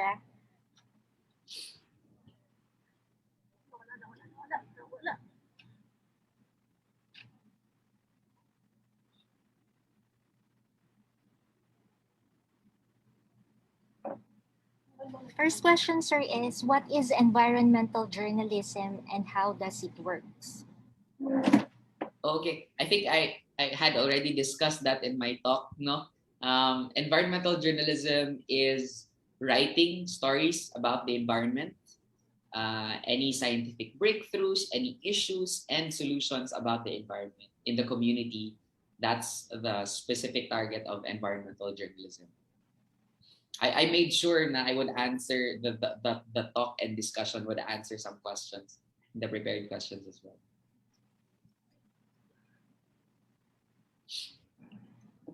Next question is how to start basic journals about environmental issues. Can you say that again po? How to start basic journals about environmental issues. You do an environmental scanning. Look at the environmental issues in your community. Okay? Of course, following safety protocol, no? Tingnan mo, ano yung mga observable environmental issues mo in your community.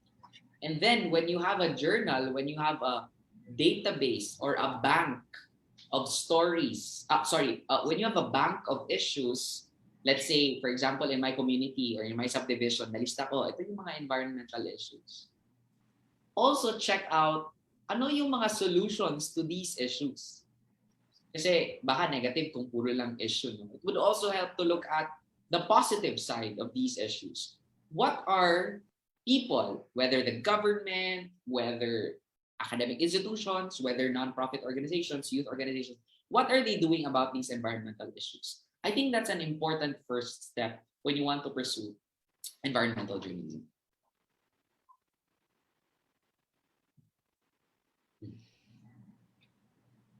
Sir, from Mr. D. Macleod, how has the environmental journalism in general changed or improved from then to now in non-digital as well as digital platforms po? Because when I was in college, as you said, there's not much platforms that showcase. How about now po? To be honest, I don't hear about it much, right? Yeah, that's Now, a sad reality. Oh, sorry. okay.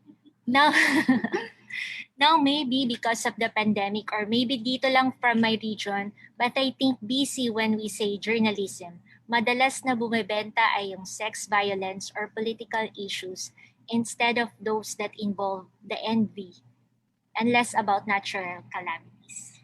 Yeah, that's exactly what I said. No, na parang that's what we're talking about on the newspapers. How has it improved? If you saw someone speaking about environmental journalism, I think that's good improvement. Voila! We are here right now. So I think that people starting to talk about environmental journalism, even if it's not so famous yet, I think that's already progress. I think that's improvement.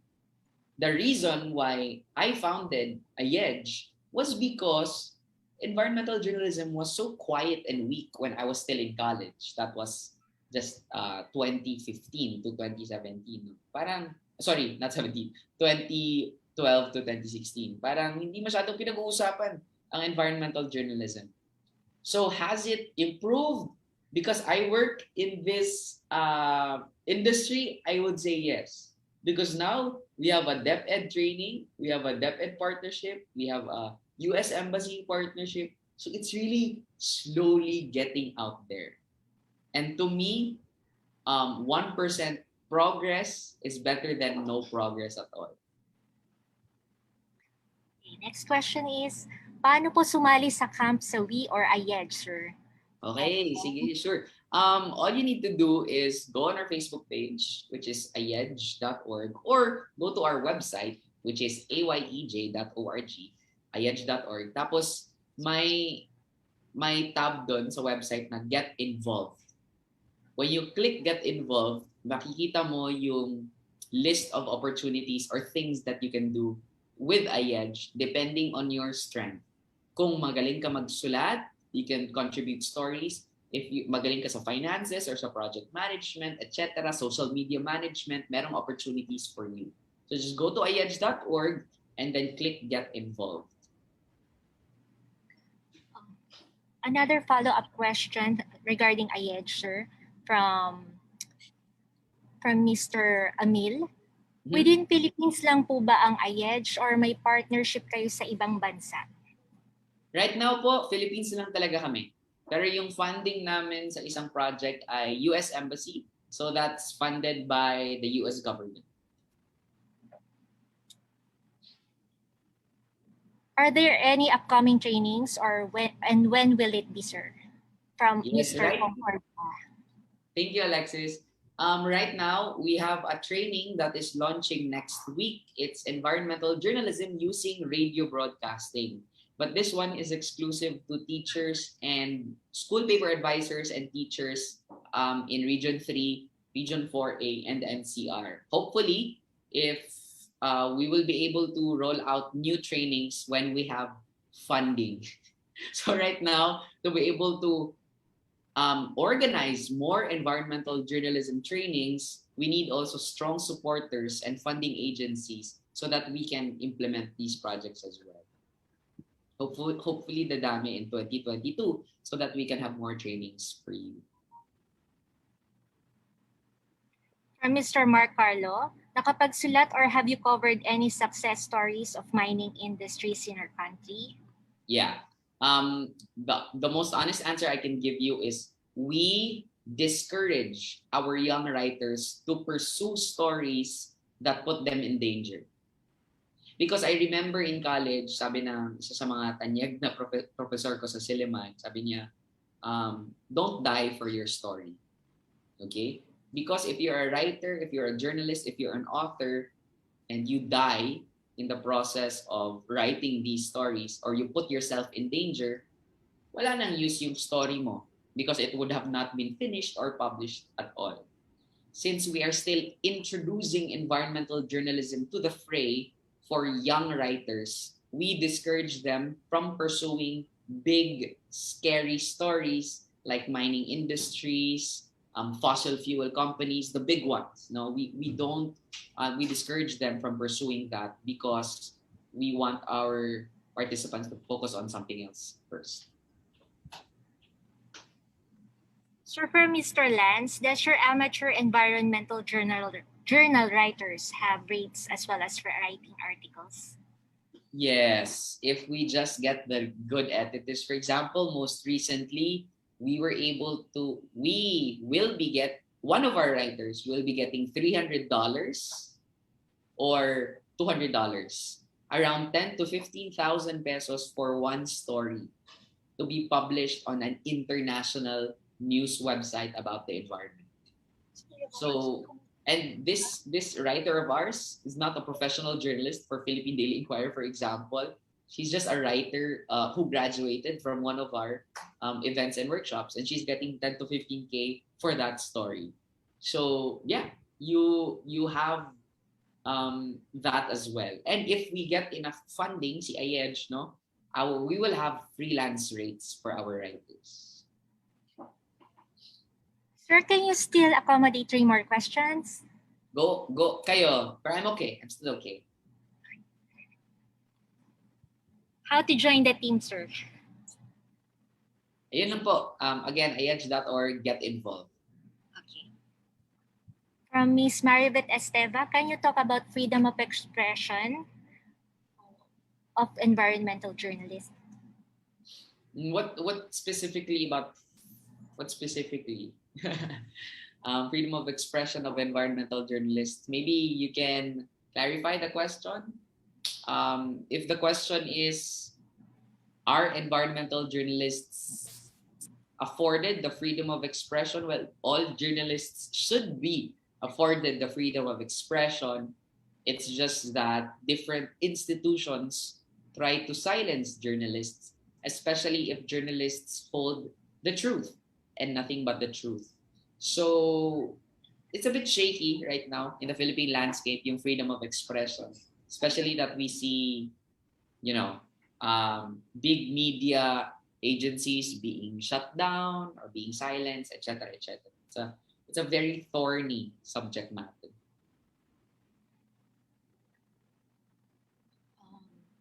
From Mr. Sinon, there are lots of issues po in our environment due to mining. How does this platform helps? Thank you po.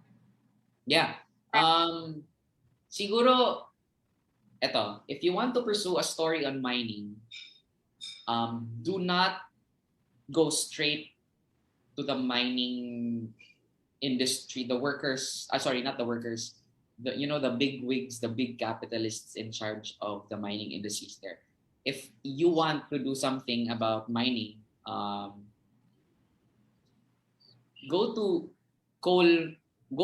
mine workers, go to workers who work in the industry and look at their story.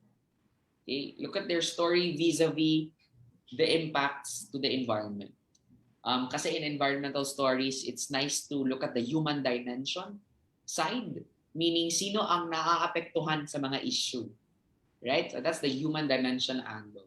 So if you want to pursue a story on mining, I would suggest, so that you won't be endangered, so that your life will not be endangered, I suggest that you pursue yung angle mo. Actually, that's what my exercise will be all about later. Yung angle ng story mo should be on the human aspect. Sino ang naaapektuhan at ano ang nangyayari on the ground.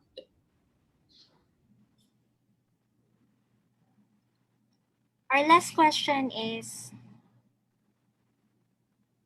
para well, sir.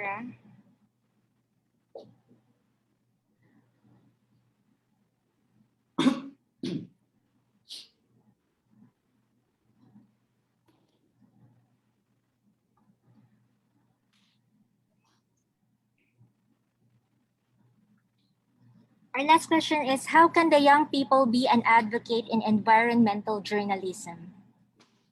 Sorry. Yeah. Yes, please go be an advocate for environment. How? Number one, engage with us. Kailangan po namin ng mga volunteers, mga writers, kahit ano-anong talento nyo, kinukuha po namin sa IEDGE. So if you want to advocate for it, of course, you engage in it. And one way to engage in it is to talk to us, send me an email. I'll write down my email now and engage with us at IEDGE. Number two, you cannot advocate for something that you are not aware of, that you are not informed about. Okay? And especially now in the time of pandemic na nandito tayo sa mga bahay natin, it's such a great time to take time to read.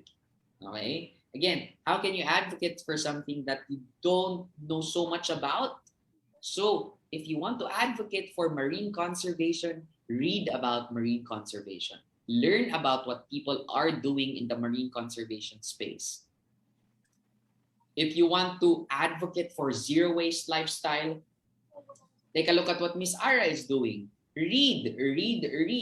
If you want to advocate for wildlife conservation, you read about wildlife conservation. Okay? In environmental and climate issues, madami kasing under the umbrella of that, madaming mga sector. Now, you don't need to save the world and be at the top of the chain na lahat environment and climate change. Choose what you find interest in. Choose what you're passionate about. Look at that. Do you like animals? Do you like trees? Do you like plants, flowers? Do you love indigenous people? Do you hate waste? Do you hate pollution? No, there are so many subsectors under environment and climate change. Now, my suggestion is you can't save the world, but you can save the world in very specific issues in your own little way. So look at these smaller subsectors of the environmental issues and read up on that. And hopefully you'll find passion and compassion to advocate for it. Ayun lang. Thank you so much, Sir Val. I would Thank you po, ma'am. like to request once again Merva Arapo to present the certificate of appreciation to Mr. Val Bastille for his invaluable support and to the EMB through this webinar series. Merva. Good afternoon, Val. Good afternoon po for all participants. Thank you very much again, Val. Maraming salamat. So, in behalf of the Environmental Management Bureau, we would like to present to you the Certificate of Recognition for sharing your expertise in the webinar, Tech to Protect, Taking Advantage of Digital Technology for a Clean and Green Environment in support of the International Youth Day and the trust of the Bureau. Given this day, August 2021, to be signed by Ms. Karen Antaktaco and Engineer Vesminda A. Osorio. Maraming salamat, Val. Thank you so much, Ma'am Mer, for the invitation. Maraming salamat. At salamat sa lahat for their attention as well. Thank you, sir.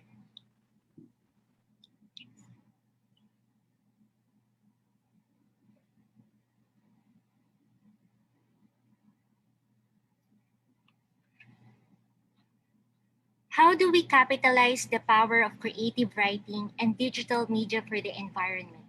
Mr. Ron Magsakay will share to us the journey of eQuento PH in encouraging action for environmental conservation.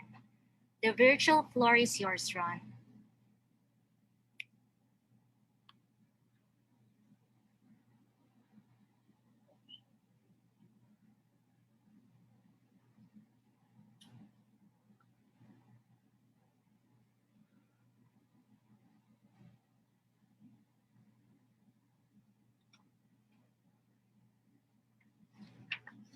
Hello, good morning everyone to the organizers and participants of hashtag Tech to Protect webinar. A pleasant morning to all. I am honored to be here to be invited as one of your guest speakers to talk about important topics which I hope can contribute to your development as environmental advocate. So let me share my screen for a while.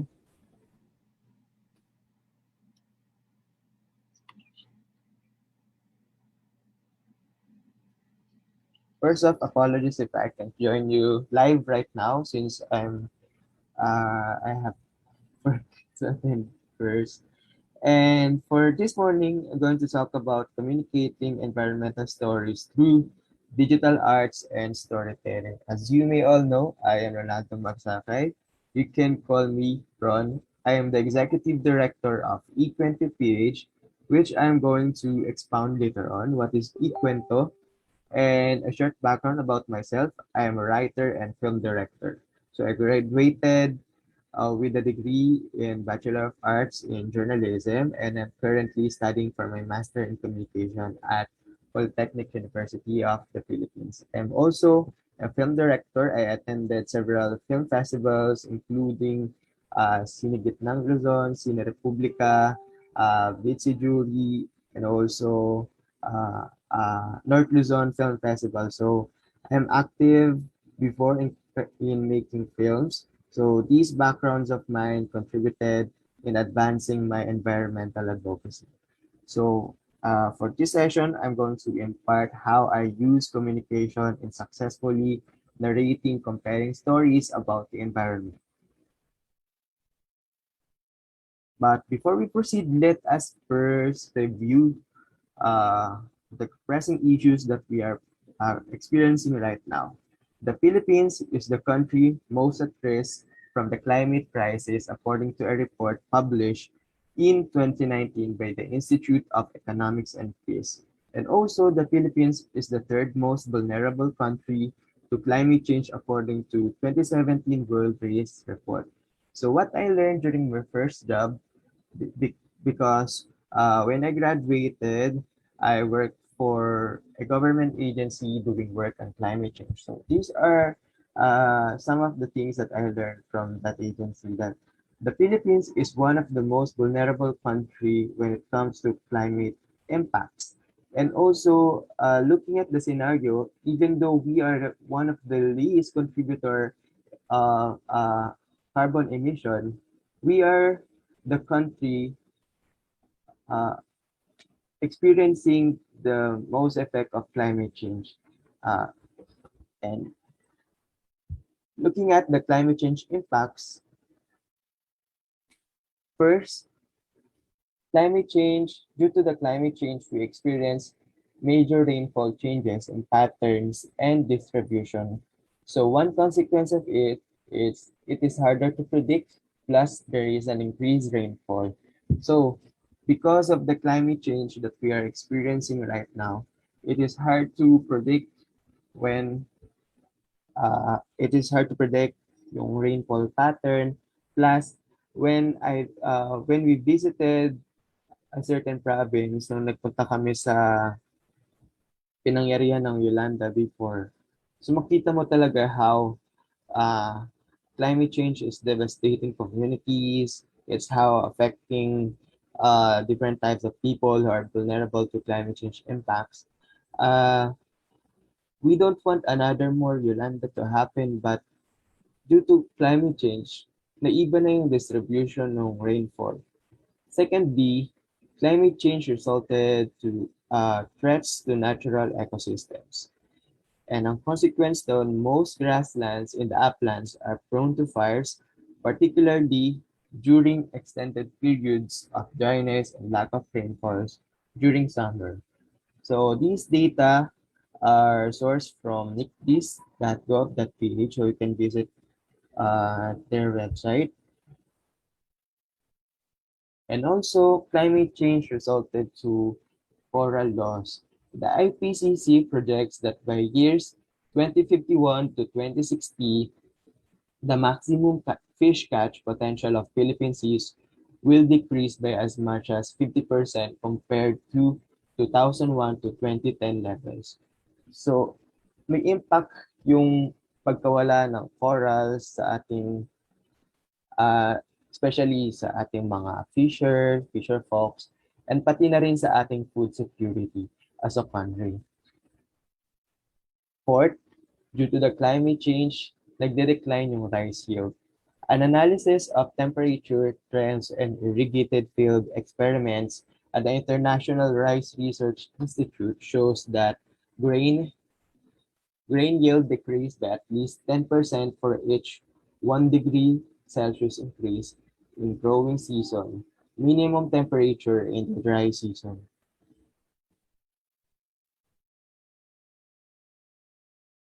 Another thing that we have to realize is because of climate change, there are more intense droughts that will come. The Department of Agriculture estimated that 413,456 farmers have been directly affected by El Nino associated drought and dry spells during the last El Nino period. And also, climate change resulted to higher sea level rise, thus impacting 60% of LGUs, covering 64 coastal provinces, 822 coastal municipalities, 25 major coastal cities, and an estimated 13.6 Filipinos that would need relocation.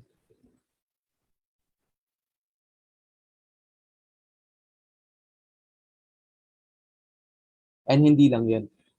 Climate change also poses a threat for our water security.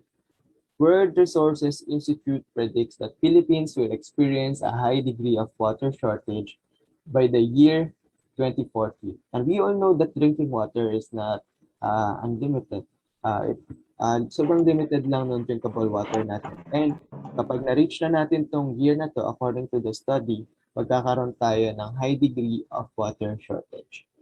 And also, another interesting thing, ang climate change pala is resulting to labor productivity decline. According to a 2016 United Nations study, ang climate change-induced heat in the workplace is projected to render 1% loss in working hours by 2025, 2% by 2050, and 4% by 2085. And before I end the background of the climate change impacts, let me share now Also, climate change is contributing to more public health emergencies. Higher temperature also trigger the surge of diseases such as dengue, malaria, cholera, and typhoid. In 1998, when the Philippines experienced the strongest El Nino phenomenon to date, almost 40,000 dengue cases, 1,200 cholera cases, and nearly 1,000 typhoid fever cases were recorded nationwide. And lastly, more women endangered and killed. Climate-sensitive and gender-specific health impacts affect women disproportionately than men. So if we summarize this climate change impacts, makita natin na due to the climate change, nagkakaroon ng loss and damage sa atin. So, in a sense na economic and also naapektuhan din yung ating psychological and also yung ating health and yung environment. Yung biodiversity, yung ecosystem. So yan yung mga naapektuhan dahil sa nangyayaring pagbabago ng panahon. And ito ay mga bagay na hindi natin dapat ipagsawalang bahala dahil ang climate change yung future niya yung maapektuhan natin. So ano ba yung drivers of climate change? We can summarize this by the acronym AWITFE. So tandaan lang natin, AWITFE. A stands for agriculture, W is waste, industry, transportation, forestry, and energy. So ito yung seven drivers of climate change. Dahil sa pitong to, ang isa sa mga pinakamalaking nagko-contribute ay yung agriculture pala. So second yung waste, industry, then yung ating pagka-transport, forestry, and energy. So yan, awit pa. And based on a study ng Harvard, nalaman nila na low level of climate change awareness tayong mga Filipinos. So even though we are the most at risk sa climate change, meron tayong mababang climate change awareness. Yan, a study published by the Harvard Humanitarian Initiative shows that 59.9% of the 5,184 Filipino adults included in the survey have low or very low knowledge about climate change. So even though we are the most vulnerable to climate change impacts, hindi tayo aware kung paano paraan tayo na-apektuhan ng climate change, ano yung mga threats, ano yung mga dahilan kung bakit nangyayari ito. And climate change is not the only problem to tell. You know, there's problem in pollution. There's a lot of story to tell. Pollution, and also deforestation, issue on solid waste management. Sobrang daming environmental issues to tell. That is why sobrang importante, we as storytellers, gamitin natin yung medium to use this platform para makapag-raise ng awareness, to advocate. Results of the analysis show that environmental science art is a recent and increasingly prevalent phenomenon. Ito yung study ni Chang way back 2015. Nabasa ko siya sa Communicating Environmental Science Through Art, Scope, Applications, and Research Agenda. Then I realized na maganda palang platform yung art and storytelling to narrate these stories. Itong mga nararanasan natin. At these things kasi are highly technical. Minsan parang hindi niya nakaka-capture yung interest, especially nung lalo kapag sinabi mo na climate change. Maiintindihan ba yan ng mga common na tao? Maiintindihan ba yan ng mga tao na walang background sa climate change? So, we as storytellers, it is our job to laymanize. It is our job to make it digestible for the public. So what we did, we established Ikwento. So about Ikwento PH, Ikwento is a community of young writers, illustrators, and storytellers dedicated in educating the youth about the importance of environmental conservation through digital publications of short stories, illustrations, and other multimedia content, promoting awareness about regional environmental issues that impact local communities all over the Philippines. So our content in eKwento is not only limited to climate change, we are also telling stories, telling different stories uh, about environment. So, doon kami humuhugot ng inspiration. So, kasama ko yung mga writers, illustrations na galing sa aming province. So, ang province ko ay sa Bulacan. So, when I am establishing Ikwento, I realized na I came from the province na magagaling magsulat, mga artists. So, yun yung maximize namin when we establish Ikwento. And nag-usap kami what we wanted to tell, and then we come up now we wanted to tell stories about the environment. So ang kwento ay isang akdang pampanitikan na likha ng guni-guni at bungang isip na hango sa isang tunay na karanasan o pangyayari sa buhay. Ito yung cover photo namin. About Ikwento, we use storytelling and arts to convey issues concerning climate, biodiversity, and we highlight the connection between humans and the environment. Ginagamit namin yung emotion. Nag-i-evoke kami ng nagbibigay kami ng inspiration for change. So, what we envision to do is to increase awareness and educate, engage, and stimulate experiences and connection to the environment. And lastly, we wanted to foster dialogue towards a solution. So magbibigay ako ng mga sample ng mga ginagawa namin sa organization. For the skit number 1, ito. Kasi doon sa sa aming organizational page, nagre-release kami ng mga short skits, and ang latest project namin ay storybook.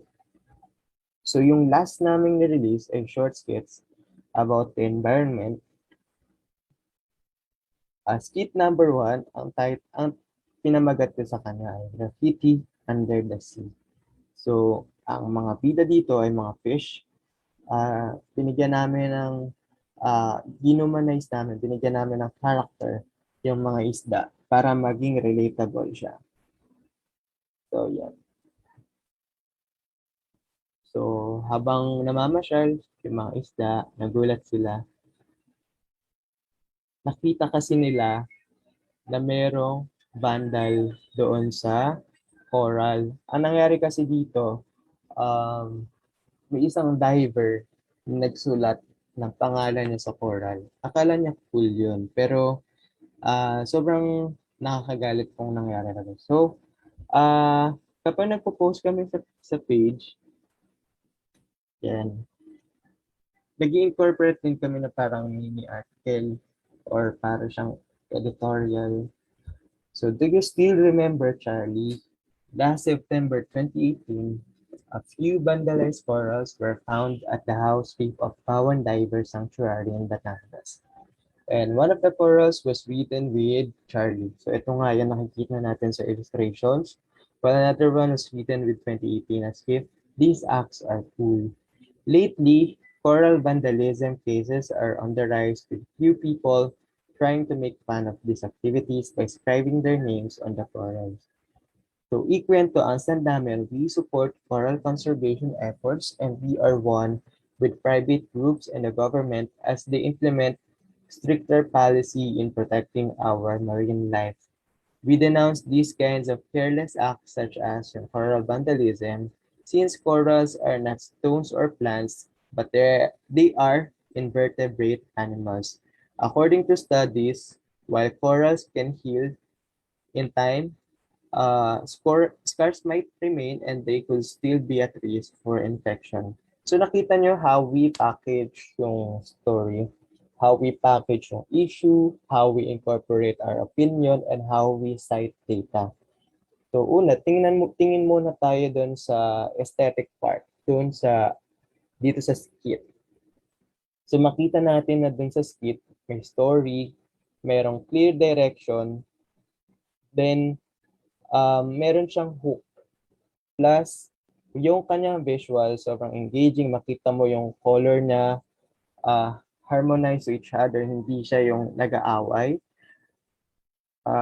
Then, dito naman sa right side, makita natin do sa mini article, sa parang editorial, na incorporate yung opinion, yung stand ng organization, plus nag-cite ng data.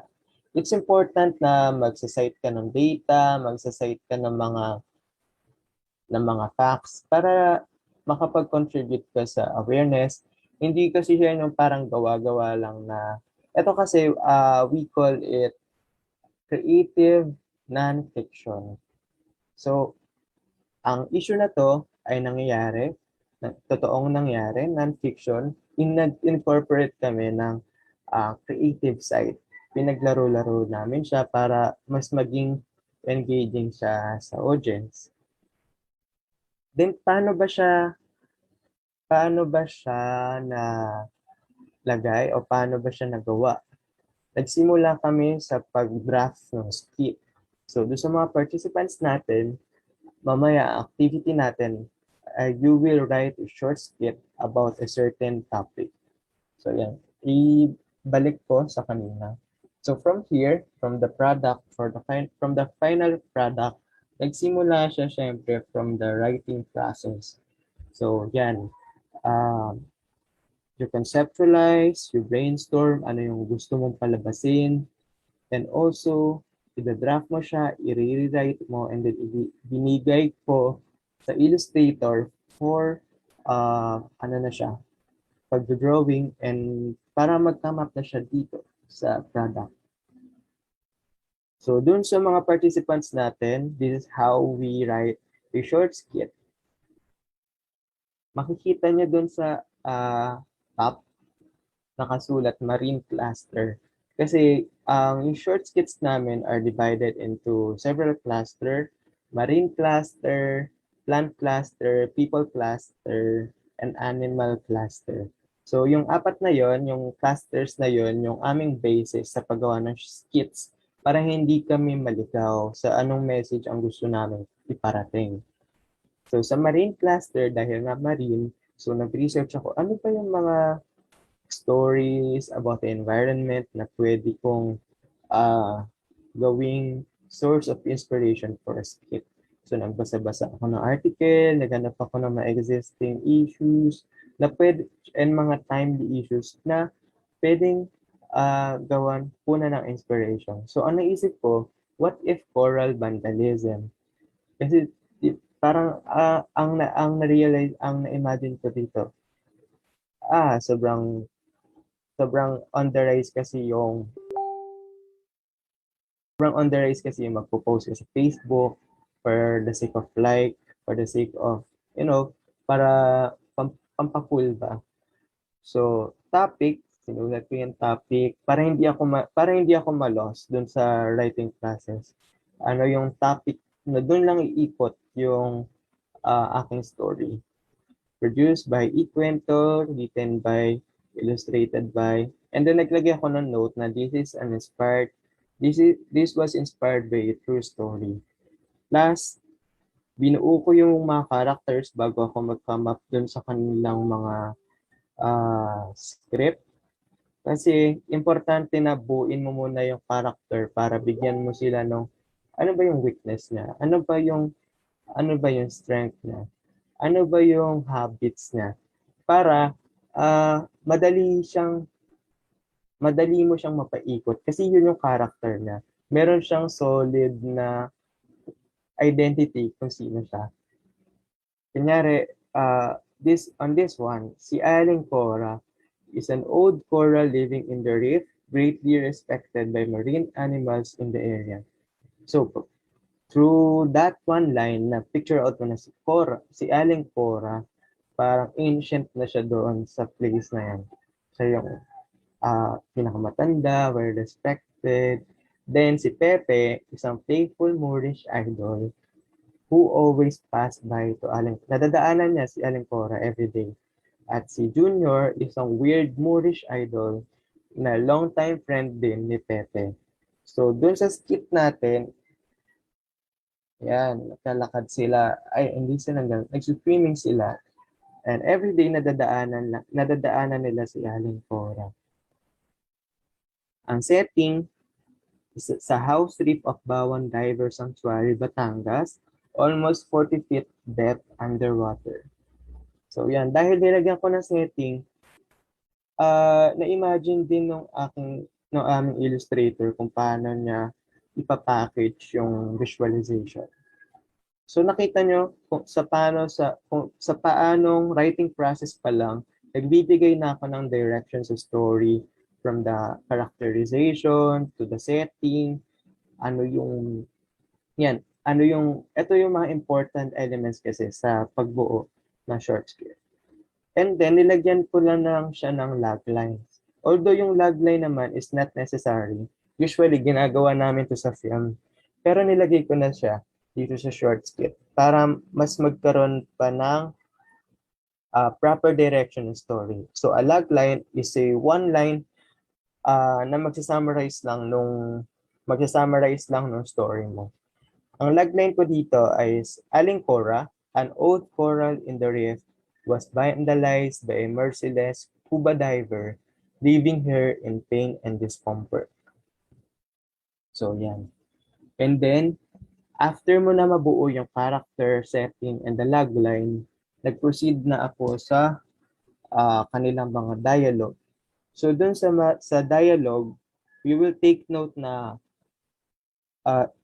iba pa yung dialogue ko dito sa draft. Kasi, ito yung draft. Usually, writing process is writing and then editing, i-refine mo siya hanggang magkamot ka na sa final mo yung product.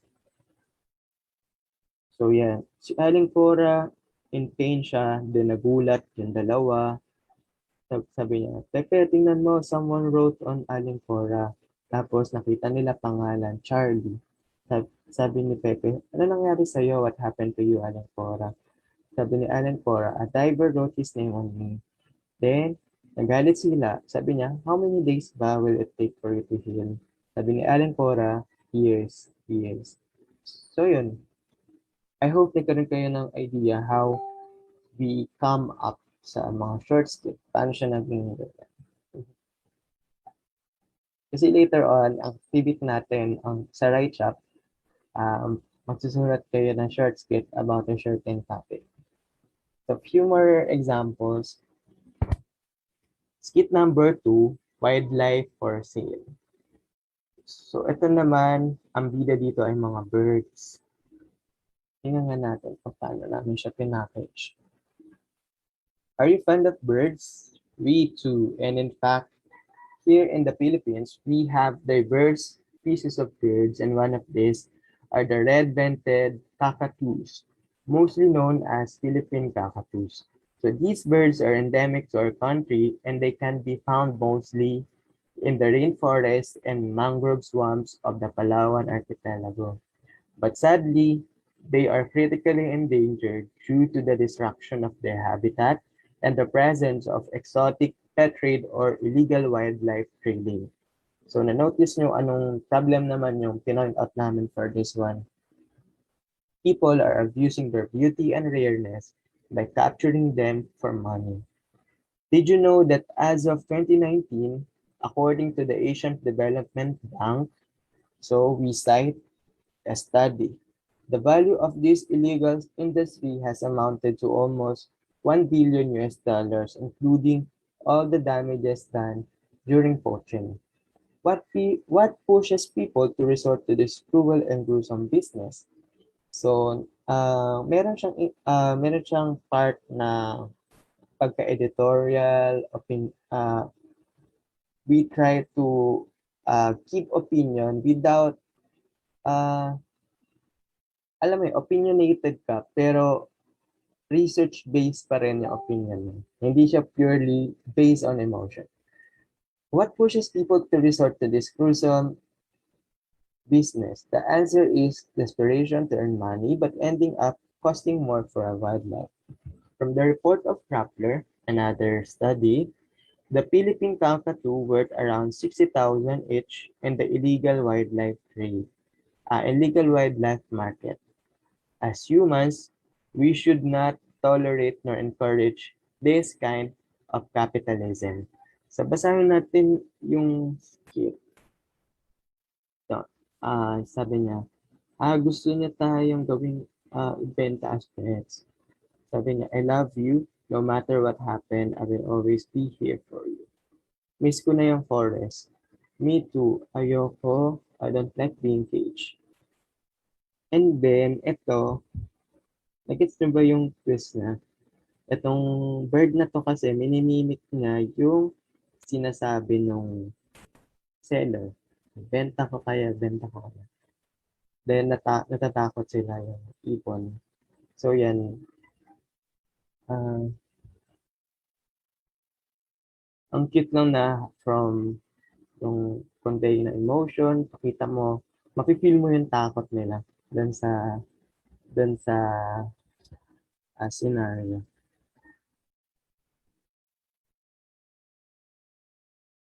Another example, may fake plantita. Ito nakakatuwa to. No, pinost namin siya during the EZQ. Yun yung rise ng mga plantita, plantito. So, sinira namin yung mentality na okay lang pala maging plantita, maging plantito. Pero meron kasing plantito na hindi sustainable. So, yun yung pinoint out namin. Sabi nung sa first frame, I can't wait to upload it on Instagram. I'm sure many people will like it. Then sabi ng mga plants, girls, look plantita daw pero supporter ng plant poaching. Sabi ng mga plants, ew.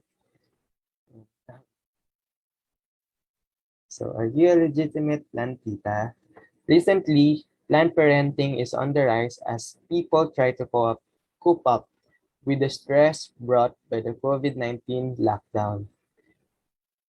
There are also people who wanted to take care of plants simply to provide green spaces to their home and as a sign of commitment as well to the environment. But are you providing a solution or are you just contributing to a bigger problem? So that's the question. Here in the Philippines, there's a growing case of plant poaching, an illegal act of taking or uprooting rare plants from their natural habitat that disrupts the ecosystem. Plant poachers ride the hype of plant parenting to catapult their business. Kasi that time, yun yung sobrang hype yung mga plantito goes to the point na, alam mo yan, naitinda na siya sa online.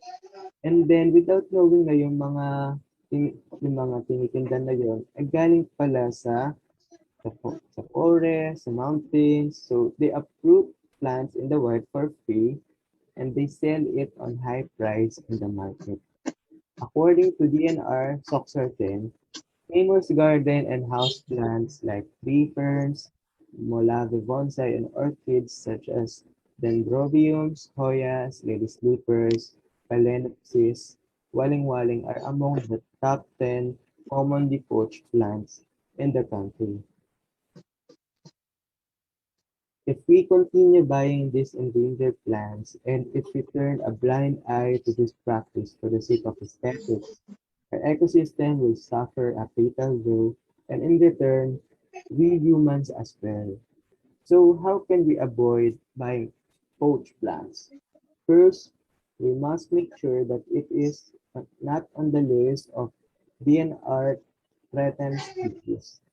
Tapos, sinite namin yung deeply, check it through bit.ly, then so hindi siya na-capture ng screenshot. Then, nandun yung list para makita mo kung hindi siya hindi siya part ng mga threatened species. Tapos, kailangan pa may mga sinisecure pa sila dyan before sila makapag-set. And another, so yan pa yung iba sa mga skits. So makita niyo, sobrang diverse ng story. And sa story, merong clear storyline, merong clear issue, kung ano yung gusto niya iparating. Ito, sa Tagalog, sis, anong ginagawa mo? Sabi niya, umu-order ng metal straw sa Shopee. Masama daw kasi ang plastic straw sa environment. Alam mo na, zero waste dapat. Sabi nung friend niya, bakit ka pa bibili ng straw? Kung pwede ka namang hindi lang ng straw. Sabi niya, shucks, oo nga. Then, naglagay kami ng study dito na yung metal straw pala, nagko-contribute din siya sa problem. Yun, makikita nyo siya sa page kapag ginisip nyo. And then, what else? Yun. Rising of ocean temperature, mga endangered species, those are the like mga sinasabi namin, mga pinikwento namin sa page. And after that, after the success of our skits, ang next project naman namin ang first storybook for children. So, ang latest namin ginagawa, ito, we are preparing for the book launch ng aming book, The Flight of Bao and May. So, ang bida dito ay mga migratory birds, si Bao and si May. And sasamahan natin si Bao and May sa pagtuklas ng issue na kinakaharap natin dahil sa COVID-19 pandemic. So, egrets, Bao and May migrate around Manila Bay, Philippines in hopes of finding shelter from the winter, only to find out that their regular migration site is no longer a shelter and a haven of food, but a place filled with trash caused by the COVID-19 pandemic. So, kapag nabasa niyo itong book, makita niyo yung dilemma nila, yung problem na kinakaharap nila. Yung hindi lang siya actually ang affected dito ay sila Bao and Ling. Kaya nagpasa kami ng human character, si Liningning, kaya makita niyo sa cover si Liningning. And susundan natin yung story nila kung paano na-apektuhan ng COVID-19 pandemic yung paano niya pinapalala yung mga nararanasan nating environmental issues. So, ito yung unang-una namin ilo-launch na ito unang-una namin ilo-launch na storybook for children. And meron kami ongoing meeting with Greenpeace. Greenpeace Philippines, nag-pledge sila ng funding for the storybook. So last time, nag-meeting kami. And yan, pina-finalize na lang itong book para ma-launch namin siya. And invite namin kayo, syempre, kapag if you're interested, kakaroon kami ng book launch, and meron kaming paglalagyan itong book. Pero, to be announced pa. First thing na kailangan namin consider in posting this book, syempre, dapat yung masecure namin yung intellectual property rights. Plus, madali lang kasi mag-grab ng sa internet, mag-grab na mga ganyang materials. So, isa yan sa mga kailangan namin protektahan as we go along. Pero itong book, yan, sobrang interesting siya. Makita niyo siya sa page, yung more details about the book. And another thing that we are doing, we had previous partnership with other organizations such as Youth Climate Navigators. So, invite nila kami for Youth Sustainable Action Against Climate Change, Greening Our Planet as One. And also, nag-participate tayo in the 4th Philippine Eco Festival. So, meeting with Greenpeace, ito yung mga friends namin, sila Marian, Albert, and Jefferson from Greenpeace. Sobrang supportive sila sa ginagawa namin book. And hoping kayo din, support nyo rin kami. You may like and follow eQuentoPH at www.facebook.com eQuentoPH or email us at equento.ph@gmail.com uh, for partnership or anything that you want. Assist namin kayo, yung aming mga illustrators, yung aming mga writers, sobrang active in the environment. And before I end this presentation, I hope na realize nyo how important it is or how effective it is yung communication sa pag-narrate, sa pag-convey ng mga environmental stories. Ako kasi I realize na yung strength ko pala is on the communication side. So as I mentioned earlier, I'm a writer and I am a film director. So yun yung aking maximize para sa advocacy ko na environment. Hindi ako katulad ng mga friends ko who can provide solutions. Most of my friends mga engineer, so mga on the health sector. So those are their strengths. So sila yun yung gagawin nila. Ako, I am a communication practitioner. Ito yung kaya kong gawin. And dito ako mag-improve. Ito yung gagawin ko. So doon ako nag-invest. Kaya ako come up sa eQuento page. So most of our participants today sa Tech to Protect, hashtag Tech to Protect webinar are interested doon sa topic na how can we use communication to convey itong mga solutions. So yan, you can explore different innovations. If you want, you can do short films, you can do skits, you can do storybooks. So be creative, and ngayon naman lahat pwede nang gawin sa social media, madami nang pwedeng i-launch. Yan. I hope madami kayo natutunan, madami kayo na-realize dito sa session natin. Communicating environmental stories to digital arts and storytelling.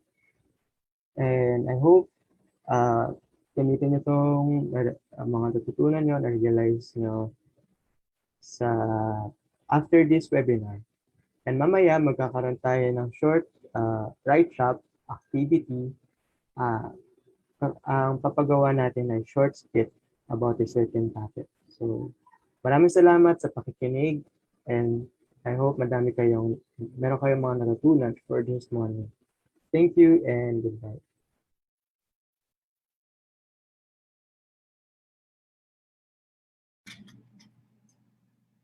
Thank you, Sir Ron and eQuento PH for sharing your expertise to us. Sir Ron, can you accommodate questions? Yeah, it's all right. Hello, good afternoon to everyone. Sir. Sorry, nasa work kasi ako ngayon. Okay lang, sir. Sir, our first question is, how's the life of being an environmental advocate? How's the life? Masaya kasi madami kang mga mamimit ng mga friends who are also on the same advocacy. Si Sir Val, na-meet ko na siya before when I visited sa region nila. So, nakapag-coffee na kami one time. Nice meeting you again, Sir Val. So, yun yung isa sa mga fan side na being an environment advocate.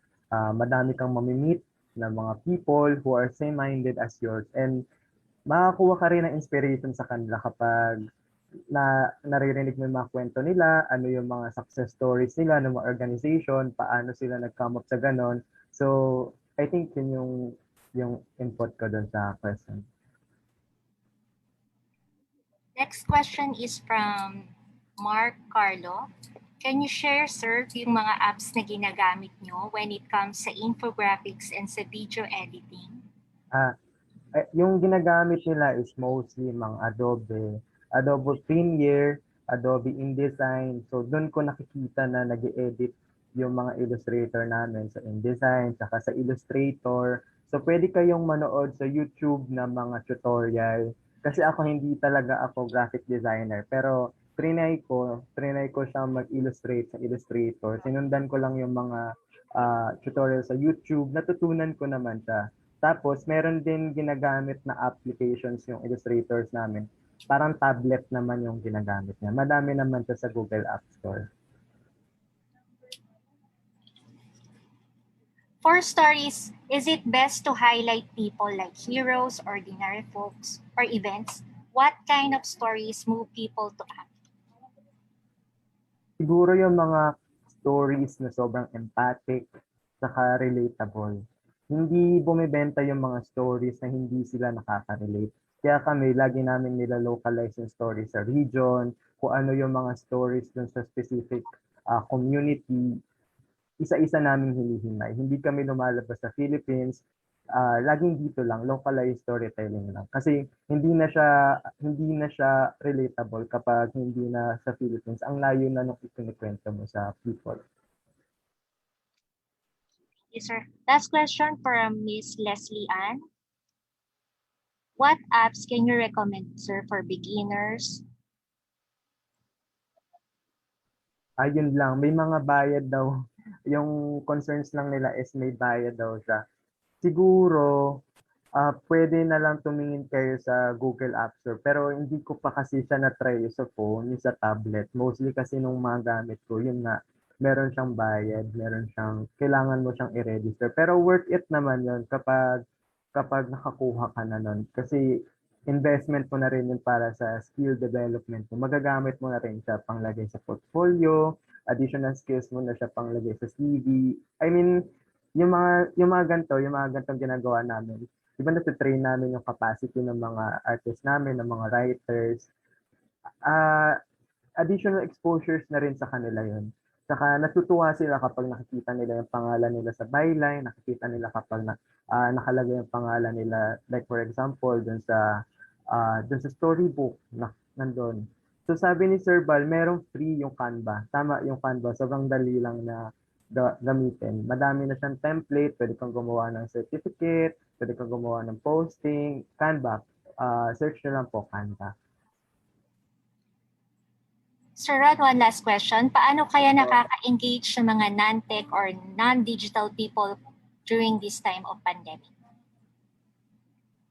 Para sa mga non-digital, actually wala pa kaming offline activity kasi most of our activities ngayon ay online. Nag-launch kasi kami ng eKwento during the COVID-19 pandemic, and unfortunately, dahil nga sa COVID-19 restrictions, hindi pa kami nag-offline activity. Bawal pa kasi mag-organize ng mga events, bawal pa yung mga gathering. So most of ang ni-utilize lang po namin ay yung digital space para safe din yung mga volunteers namin. So I think wala pa kaming offline activity so far po. Okay, thank you, Sir Ron. I would like to request once again Ms. Merva Arapo to present the Certificate of Appreciation to Sir Magsangkay. Ma'am Merva. Thank you very much, Sir Ron. Maraming salamat for your time. In behalf of Environmental Management Bureau, we would like to present to you the Certificate of Recognition for sharing your expertise in the webinar Tech to Protect, taking advantage of the digital technology for a clean and green environment, and in support to the International Youth Day and the Trust the Bureau. Given this 17th day of August 2021 and be signed by Ms. Karen Antakpaco, our OIC Chief, the Environmental Education Information Division, and Engineer Vesminda A. Osorio, the Assistant Director of the Environmental Management Bureau. Sir, maraming salamat po. Maraming salamat din po for the invitation. Thank you, sir. That was an interesting Q&A. I had mentioned earlier that we will apply what we have learned from our RTs in our environmental advocacy. We will now have our exercise, and you will be divided into 3 groups, and each group will be mentored by one of our RTs.